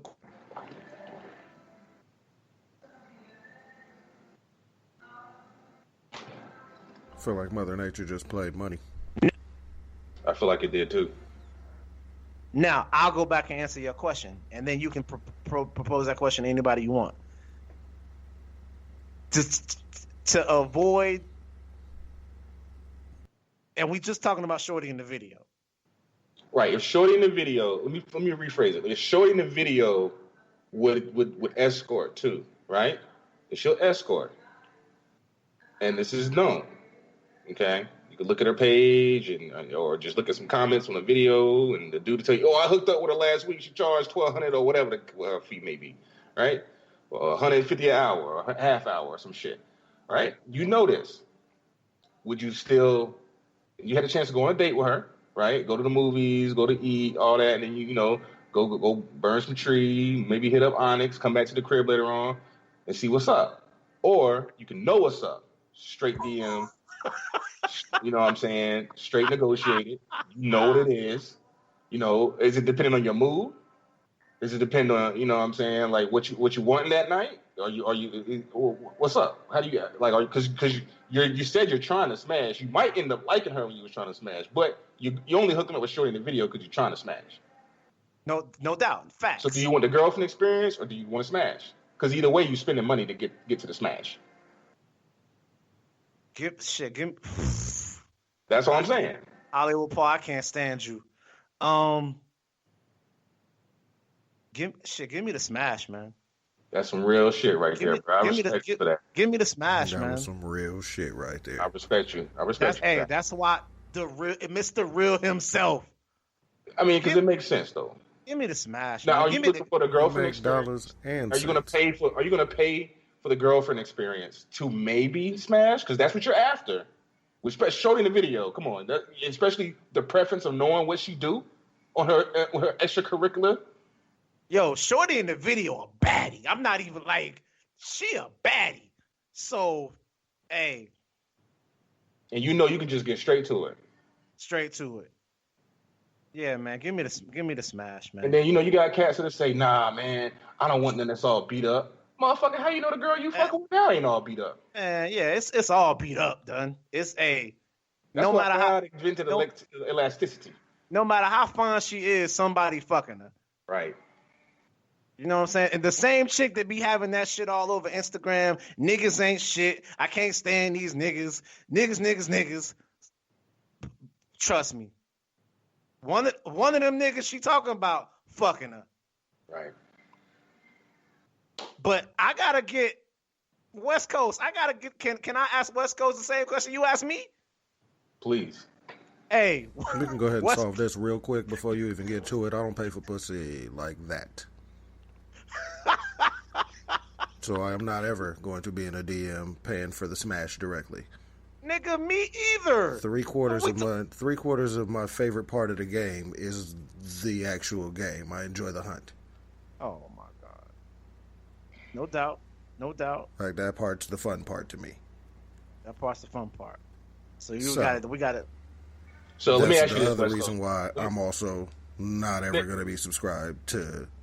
Okay, that's fine. Let me ask you this, West Coast. Let me ask you this: do you have a celebrity crush? Like physically, if you was in a room with this person, you tear them up if they let you. Yeah, multiples. Give me one. Shit.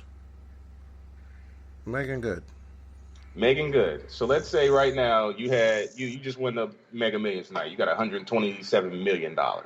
Megan Good told you, look, my nigga, I know you wanted $1,500. You get me all night, however you want me. No, thank you. Okay. Maybe you said it now because you ain't got $127 million and Megan Good ain't in the room, half-ass naked. I don't know, but I'll accept it because I know you. I'll accept it. I just can't make that same promise if Rihanna was telling me that. And I know my lady may be listening. I'm gonna say the same. I don't know if I can make that same promise if Riri is asking. Okay, I got 127 million, and I know you, so I accept that. I want. Nigga, shit, you call me what you want. Like I accept that. Fuck Rihanna. So I got a question that go back to West Coast. That's it, because West Coast say he don't pay for pussy. He do, honestly, dog. Oh, you said directly. You did say directly. Right, directly. You said you like don't, I'm not. you did. I don't pay escorts or prostitutes. I just don't believe in it. Okay, well, I don't either. Well, every man and woman is an escort and or prostitute. If you still paying for pussy in a way, we can. I mean, what I'm talking about, and what you're talking about, are transactional things that are based solely upon, if I give you this money, then I can have sex. Right? I got you. You set the expectation clearly up front. Correct. I get that. It's like a different type of transaction. I'm not going to ever pay you this money just to have sex. Straightforward transaction. Right. I get what you're saying. It's not like you're making tricking feel like it ain't tricking by not even close. Like I come from the other side of that game. So that's not how I was taught. That's not what my uncles taught me. Like I was taught it's purse first, ass last. Break the hoe to ask questions in advance. You feel me? Right. So I'm not ever going to. That's not something I ever did. I've been in places where it's legal, and I still don't. So he answering the question with the rules to the game. Point blank, period. Oh, I'm with you. I'm with you too. I'm a proponent of the rules of the game. I've never had to pay directly or, thought about paying. I've never had, I've never been in a situation to where that was needed. True. Me. No, there's plenty of situations where it's an option. Oh, absolutely. Oh yeah, I've been to Vegas. That option. I've been to Vegas a few times, and right. Like me and my cousin. Last time we was in Vegas, me and my cousin was sitting at I was playing craps and winning, and so we went to just go break off to the side and smoke a cigar and have some freaking scotch. And the chick that was sitting at the bar, my cousin was like, "Damn, that chick right there is bad." I said, "That's because that chick right there is working." Yo, brother, my first time in Vegas, I had no clue. I thought like I'm playing, I'm gambling, boom, boom, boom, drink. You know they just bring you the drinks, drink, gamble. And next thing I know, it's some bad shorty sitting beside me, and like we started talking. Now me, y'all know me, shit. I think I'm spitting. Right, you think you actually running game? Like I think I'm not running no game, but I think I'm spitting. Like, yeah, you know, Charlotte doing, you know, out here, you know, again doing this and that and third, and she all into it, rubbing my arm and shit. I'm like, oh shit, like she, I'm like She hit you with the extra feeling, soul gaze. she Right, feeling a right, nigga. Like right, I'm right. like, I think I'm cooking. Like I'm laughing at all my jokes and shit. Yeah, and I got 2 pillows, bitch. Like she's Bitch, I got 2 room keys. yeah, she laughing and Satan shit. this I'm motherfucker. rubbing. I'm like, damn, yo, what the, yo? I'm like, damn, I'm nice. Like, yo, so That finally, professional, like, wonderful lady of leisure was doing her job. Yeah, she was. but once again, I ain't know that. So then she hit me with, so you know what hotel you staying in? I was like, shit, the Venetian. Ooh, right. The Venetian. So, nigga, we got gondolas. What you Yeah, know most- about the gondolas? I'm in the most expensive hotel. I had this bitch. So she's steady, and so she hit me with the, oh, what's your room number? Oh shit, my room number. Oh my god, boy, I'm about to leave. Boy, what have I have just? Boy, I'm a lucky nigga. Boy. So Catch that 2 chips. right, so one of my partners that I was out there with was like, you know, like, cause I don't even remember how we got separated, but I was like, yo, I just met this, and we about to go. He was like, yo, she was like, you gonna pay her? I was like, I'm gonna pay her? Fuck no, I don't do that. And he was like, she working. And then it just hit me like, oh wow. That shit really did kind of break my heart, low key, because I'm telling you, hey. Yo, I thought, hey, Hollywood, I was spitting that shit. I was giving her my best motherfucking. Right. It was like you found out there was no Santa Claus at that moment. Right there. The whole Right. world came crumbling down. The sky started falling. Everything.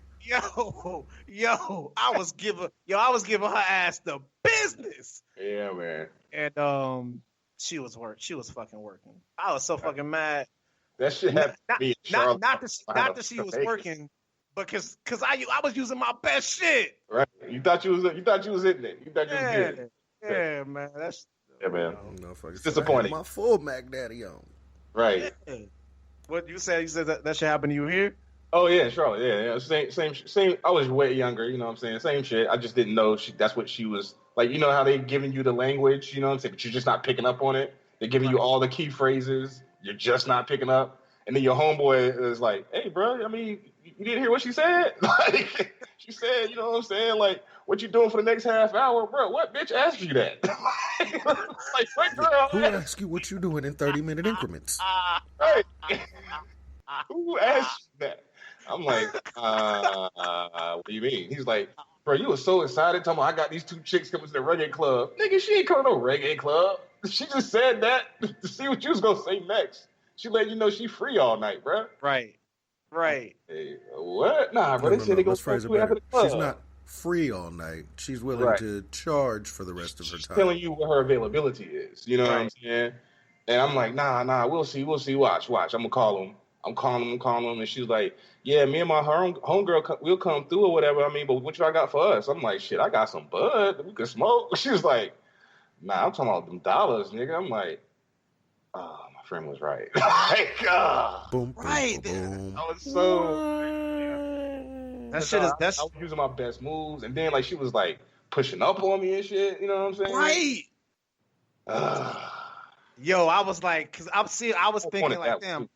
I was like, yo, I know I'm nice, but damn, like, this is crazy right now. Like, she feeling everything I'm saying. Like, this is crazy. Right. I might say this bitch home. Like, Right. like back to Vegas Charlotte is the home. shit. Oh, bro, my life with her was flashing before my eyes. I'm like, I can see myself on picnics, laying up on Sunday morning, you know what I'm saying, sleeping in with this thick motherfucker, this curly hair. Oh, Lord, I can see us going to the pool. We're going to be at the barbecue together.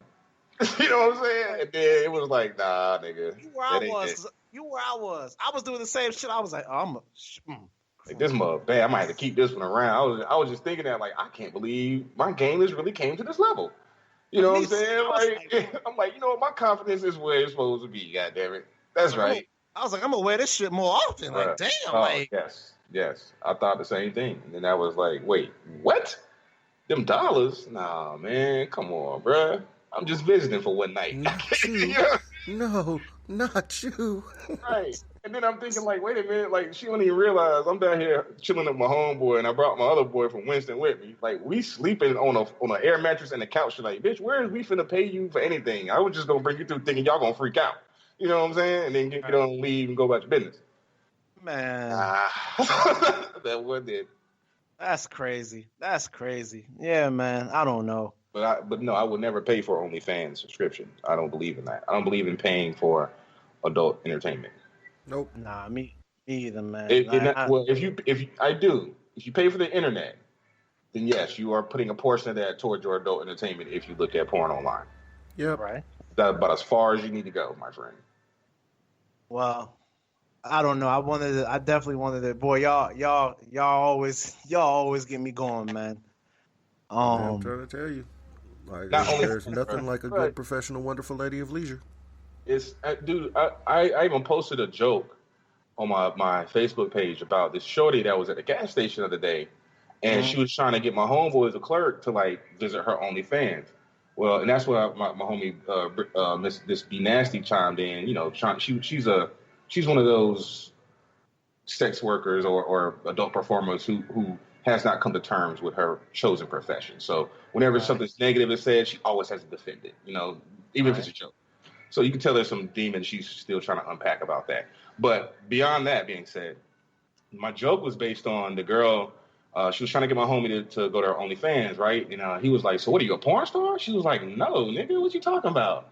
I just, I'm trying to get some little side money and this and that. So mind you, she already told us it was a free subscription. She's one of those that basically you can come to her page and subscribe for free, but she'll charge you per picture, per video. You know what I'm saying? Like maybe $2 or $5 or what have you. Right. So he asked her, are you a porn star? She was like, nah, this is just my side hustle, this and that. So I'm like, well, yeah, how many subscribers you got? She's like, about 800 or something. I'm like, oh, nah, you're not a star. Your numbers are too low. You'll get there. And it's a joke because the fact she has a free subscription. That's so. Obviously, 800 and something people subscribing for free. How many of those are really paying for those videos? Right. And then, so we went to her page right then and there in the store. You click on the video, it gives you about a 2-minute and some change, like, teaser of each video on every, and then the pictures are just there.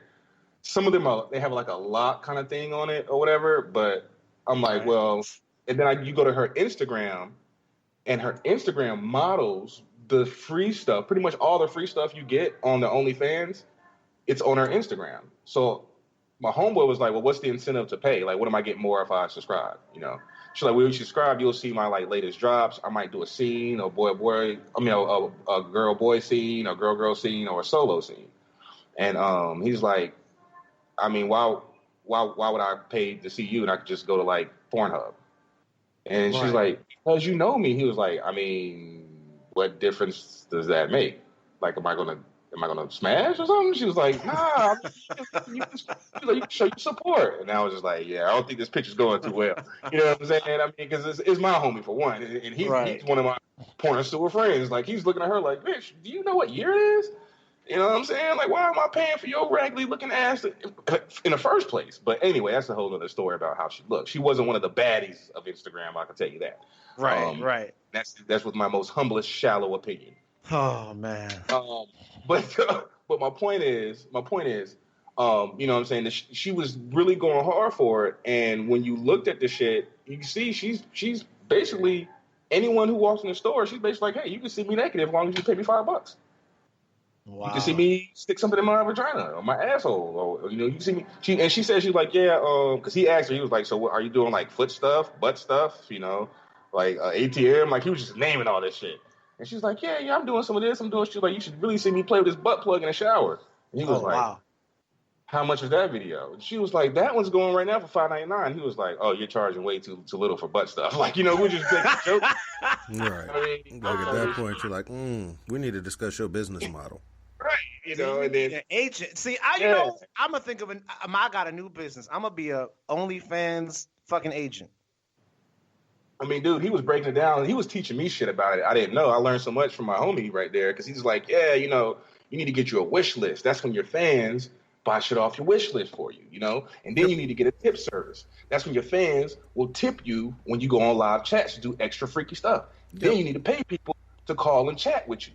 You know what I'm saying? Then you need to start charging people. Like when people want to send you dick pics, you charge them to review it and actually look at it. I'm like, wait, what? That's crazy. He was like, bro, it's an industry. I see. Like, the game has changed, homie. I was like, yo, wait, I need to go home. I went home and had a conversation with my lady. Like, so how do you feel about this OnlyFans and ski masks? What do you take on Let's that? say we find you a Mardi Gras mask, right? Right.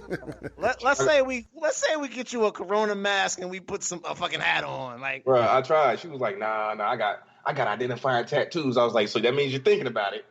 She was like, I'm not thinking about it. I'm just like, I would never do nothing like that. I'm like, okay, what about your feet? Can we have you fucking a banana split with your feet? You know what I'm saying? Charge you $15.99 a month. I saw this joint on Twitter. And of course it was screenshot, so it could have been doctored, but it was a guy that had been setting up these anonymous accounts to people's OnlyFans, finding their parents and sending their OnlyFans accounts to their parents. Hilarious.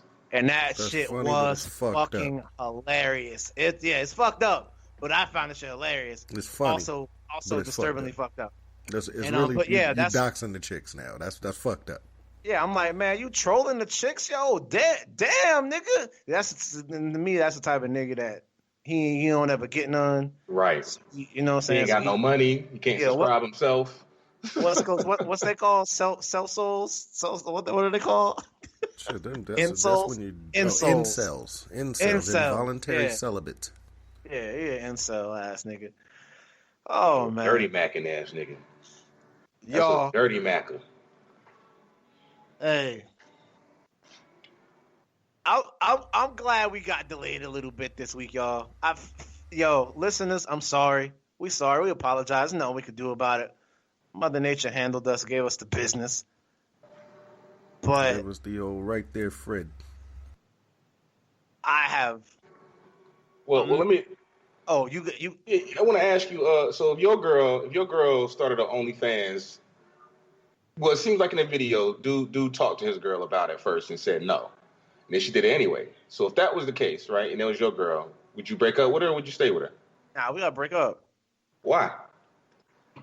Because obviously when she brought it to my attention as an idea, we talked about it. I asked her all the scenarios, why you want to do it, the good, bad, and ugly. We talked about it, and then I was like, no, don't do that shit. And then after you found out, she said, well, look, you're not paying my bills. I got to get my bills paid. You still gonna break up with her? Yeah, I'm going to still break up with her. Why would you still break up with her after she says, you're not going to pay my bills? I'm still going to get my bills paid. First of all, I ain't too tough paying nobody bills. I think if you in a relationship, you with somebody, that shit is a partnership. And that's a whole, and that's the type of shit we definitely gonna get into shit like that. But for you to throw all the responsibility of your bills on me, I ain't that dude. Mm. It's a lot of dudes out there like that, but I ain't him. You're not gonna throw your responsibilities of your bills on me, and then try to West Coast. In that scenario, yes, I would break up with her, and here's why. Okay, let me back it up. If Mavis came to you and said that while y'all was together, Again. And Mavis is the inside. Again, in that scenario, yes, I would break up, and here's why. All right. Because we've obviously talked about it beforehand. Mm-hmm. And I said I did not want her to do it. And she went behind my back and did it. That's why we would break up. So it's not an issue of like controlling her. It's just the issue of breaking the trust. Right. That's exactly what it is. Yes. Okay. Now, Good. in that same scenario, when we were initially talking about that shit, I am not going to ever take the don't make money with your body position. Right. So that scenario is unrealistic to me. I got you. So do you think that a man would tell his woman don't do that based on like not wanting to share that part of his woman with everyone else? Yes. There are many men that would take that position. Absolutely. Oh yeah, absolutely. A lot of it is an insecurity thing. A lot of it. I don't know if it's an insecurity thing. Well, a lot of it is. Because if you think about it, I think it was the late great Patrice O'Neal who said that like getting girls is like sport fishing. So you get the girl, you know what I'm saying? You show her to your friends, take a couple pictures, and then you put her back in the water. So with that in mind, people who are trying to control and overly just, no, you're not going to do it because I don't want you to, that's an insecurity thing. I agree. Because I know a dope boy. He's a dude I grew up with. He's a real good looking dude. You know, got a lot of swag, dressed nice, got all the money, cars, and he'll date strippers. Right? There's one stripper that he was dating. She said she was going to start doing porn. He told her he was going to break up with her. And so we was all like, they had a big old argument. So all the homies was back chilling at the crib. We're like, yo, why you going to break up with her? He was like, because that's my pussy, nigga. I don't want everybody to see my pussy. And we're dying laughing. And he's like, what the fuck's with him? I'm like, bitch, she's a stripper, nigga. What are you talking? He's like, all seen her everything. But here's what he said. Yeah, she's a stripper in Fayetteville, North Carolina. She's not a porn star on the World Wide Web. I'm like, and he's like, everybody can see everybody can see her pussy then when she's a porn star. He was like, you got to come to this club in Fayetteville to see that. And even then, you ain't even seeing it like that. It's a topless bar, man. He was like, you might see a lip or two pop out, but they, you know, you seeing there's a bunch of cheeks in the G-string. It ain't like you seeing her get fucked by somebody, man. You know what I'm saying? That's my pussy. I fuck that pussy. I'm like, well, you know you ain't the only one that's been fucking that pussy, right? Or ever fucked it. He was like, yeah, it don't matter. I'm fucking it right now. I'm like, you do know she could have let some dude smash tonight, right? He was like, I don't know about it. Hey, that's all good points. That's all good points. I mean, that's what I won't argue. I just had to bring up, like, when he said that's my pussy, I don't want nobody seeing my pussy. I'm like, well, you do know she's a stripper, right? So, you know, but the niggas that be like, that's mine and all, like, I don't subscribe to those false, like, that false romanticism of like, nigga, that shit ain't yours. Even if you married, that shit ain't yours. Like, she can decide she can decide at any moment she gonna let somebody else have that shit. That shit ain't never yours. I mean, we say that shit, but that's false romanticism. Well, see, that's why I lock my girlfriend up all the time. Like right now, she's at home locked up, just so I can activate Stockholm syndrome. So that way, this nigga said she is handcuffed to the radiator right now. That way, I can make sure she's brainwashed enough. Yeah, that shit ain't yours. Like, it's hers. Exactly. And at any moment, we've said this before, at any moment, if a motherfucker come and open up, she activate a different part of her sensory. Hey. Put on that jet, going somewhere, baby. You just never know. That shit ain't never yours. She might come back, but she gonna be gone. Yeah, it ain't never yours. It's always hers. Right. And she's just deciding who to give it to at the current time, and it just so happened to be your ass. You know what I'm saying?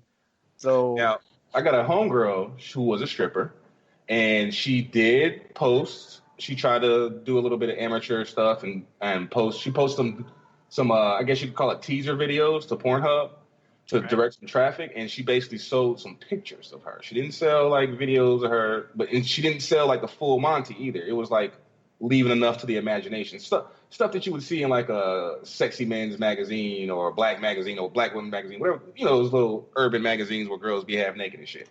Where that used to come out. So I asked her, why don't she start OnlyFans? Her exact words were, because my daughter is 17 and my son is going on to be 11, and I don't want somebody to, download my shit and then put it back on the internet for free, because I'm not going to troll the internet trying to look for copyright infringements, and I don't want them getting picked on because I already done enough stuff to put myself out there that can embarrass my kids. Right. I fucking see your mama on OnlyFans. Yeah, Right. That's completely understandable. That would have made me real mad at 13. Real mad. And then especially they could pull it up on their phone in class right then and there. And show it to everybody else. Yeah, I'm about to get expelled. Right. Everybody can see your mama chocha. And then you get home, your mama tell you, don't worry, baby, they just jealous because you got this and that. Yeah, your mama, you got the new Jordans on. Your mama gotta tell you something crazy as fuck. Don't worry, baby, they just jealous. Just picking on you, baby. Don't worry. So that's something I think ladies should think about as well.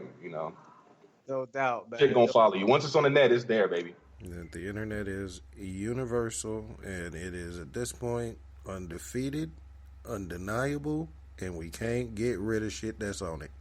And I want to say this. I want to add this on. When I first initially found out about what OnlyFans is, it was because my homie sent me a pirated video that was leaked from someone's locked OnlyFans page. Right. So I didn't pay for that, and I saw the whole 20-something minute video with some fast forwards, No doubt. Send that joint to me. It's in my Facebook inbox. It's a bunch of damn shit that he sends me all the time. I'm like, bro, where you get this from? He was like, oh, my homeboy sent it to me. It's some girl's OnlyFans. So his homeboy subscribes, downloads the shit, and now he owns it and can do whatever he wants with it. Content, yeah. Send that shit my way. I'll check it out. Say I hate it. Hey, speaking of something else I hate. Hey, y'all, we gotta wrap this show up, man. Yeah, man. Hey, I've been trying to end this show like 3 times. But hey, what can I do? What can I do with my co-host, man? What can I do with my co-host? Yeah, but speaking of things we don't like to bring to an end, we got to bring the show to an end, man. West Coast Jay, Hollywood Paul, your boy Money. Man, West Coast, zip them up. You know it. Thanks for tuning in. Sorry we were late. Mother Nature tried to play us. But as you can see, we still came back with all of the hot fire. We spit hot fire. So for all of the OnlyFans girls out there, man, I'm gonna recommend that you guys get a coronavirus business model back together. Make sure you're getting compensated accurately for the things that you're putting out there. Otherwise, you're just being a hoe. And I don't even say that meanly. I respect hoes. I like hoes. I like honest hoes. I'm a fan of all of you. Working girls gotta work too. Speaking of people that's working, all the people that's out there still on the front line, I'm sorry about the COVID parties that people are having, and I'm sorry about all the dumb shit people are doing. But y'all are still heroes. Grocery store workers, y'all are still heroes. Everybody that's out there, that's been out there the whole time, y'all are still heroes. So thank you for all of that. And as always, please remember to be excellent to one another and treat people the way you want to be treated. That's what I got. No doubt, man. I've been laughing for like 30 straight seconds. West Coast outro went straight to talk about hoes. I like straight up. To straight up talk about the first responders. From hoes to heroes, nigga. From hoes to heroes. From hoes to heroes. Yo, we got the name of the show. From hoes to heroes. From hoes to heroes. God damn it. That's all I'm saying. Oh, shit. Hollywood Paul, man. Zip them up, man. Man, that's a hard act to follow right there. But I'm just going to say, please, everybody, be mindful. I know we're opening up. I'm no medical expert, but I do got a bit of common sense I try to use, and that's helped me make it to where I am in life now. I've never been locked up. Don't got a bunch of kids running around. I don't owe a bunch of people money. So just use your common sense, all right? Stay away from people. Be aware. Don't be flocking to parties. Don't flock to the beaches. Somebody just got shot and killed down at Myrtle Beach this past weekend. So be mindful. There's a lot of people that are stir crazy, wanting to get out and act a fool. They've all been locked up. A lot of people are going to be acting without consequences, thinking things through, because they haven't been in that situation in a long time. And so just keep that in mind. And also, make sure you call your family, your parents, your friends, everyone that's out there living that you have contact with. Tell them you love them, check on them, make sure everything's all right. If you could do something to help each other, please do so.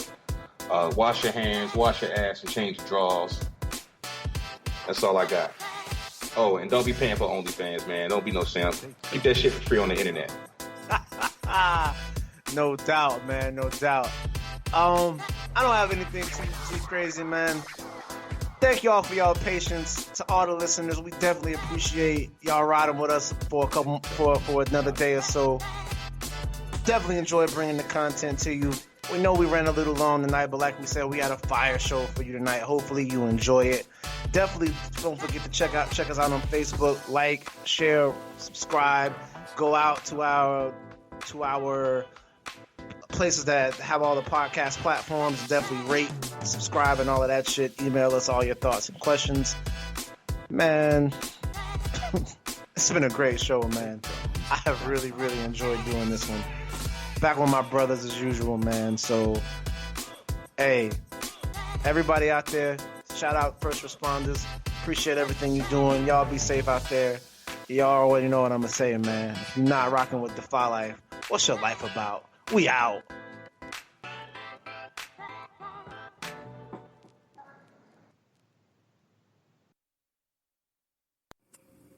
We're told that greatness is exceptional when it should be expected. You choose every day to live your life intentionally, without apology for how bright your light may shine. So go be great. Go be brilliant. Go be you.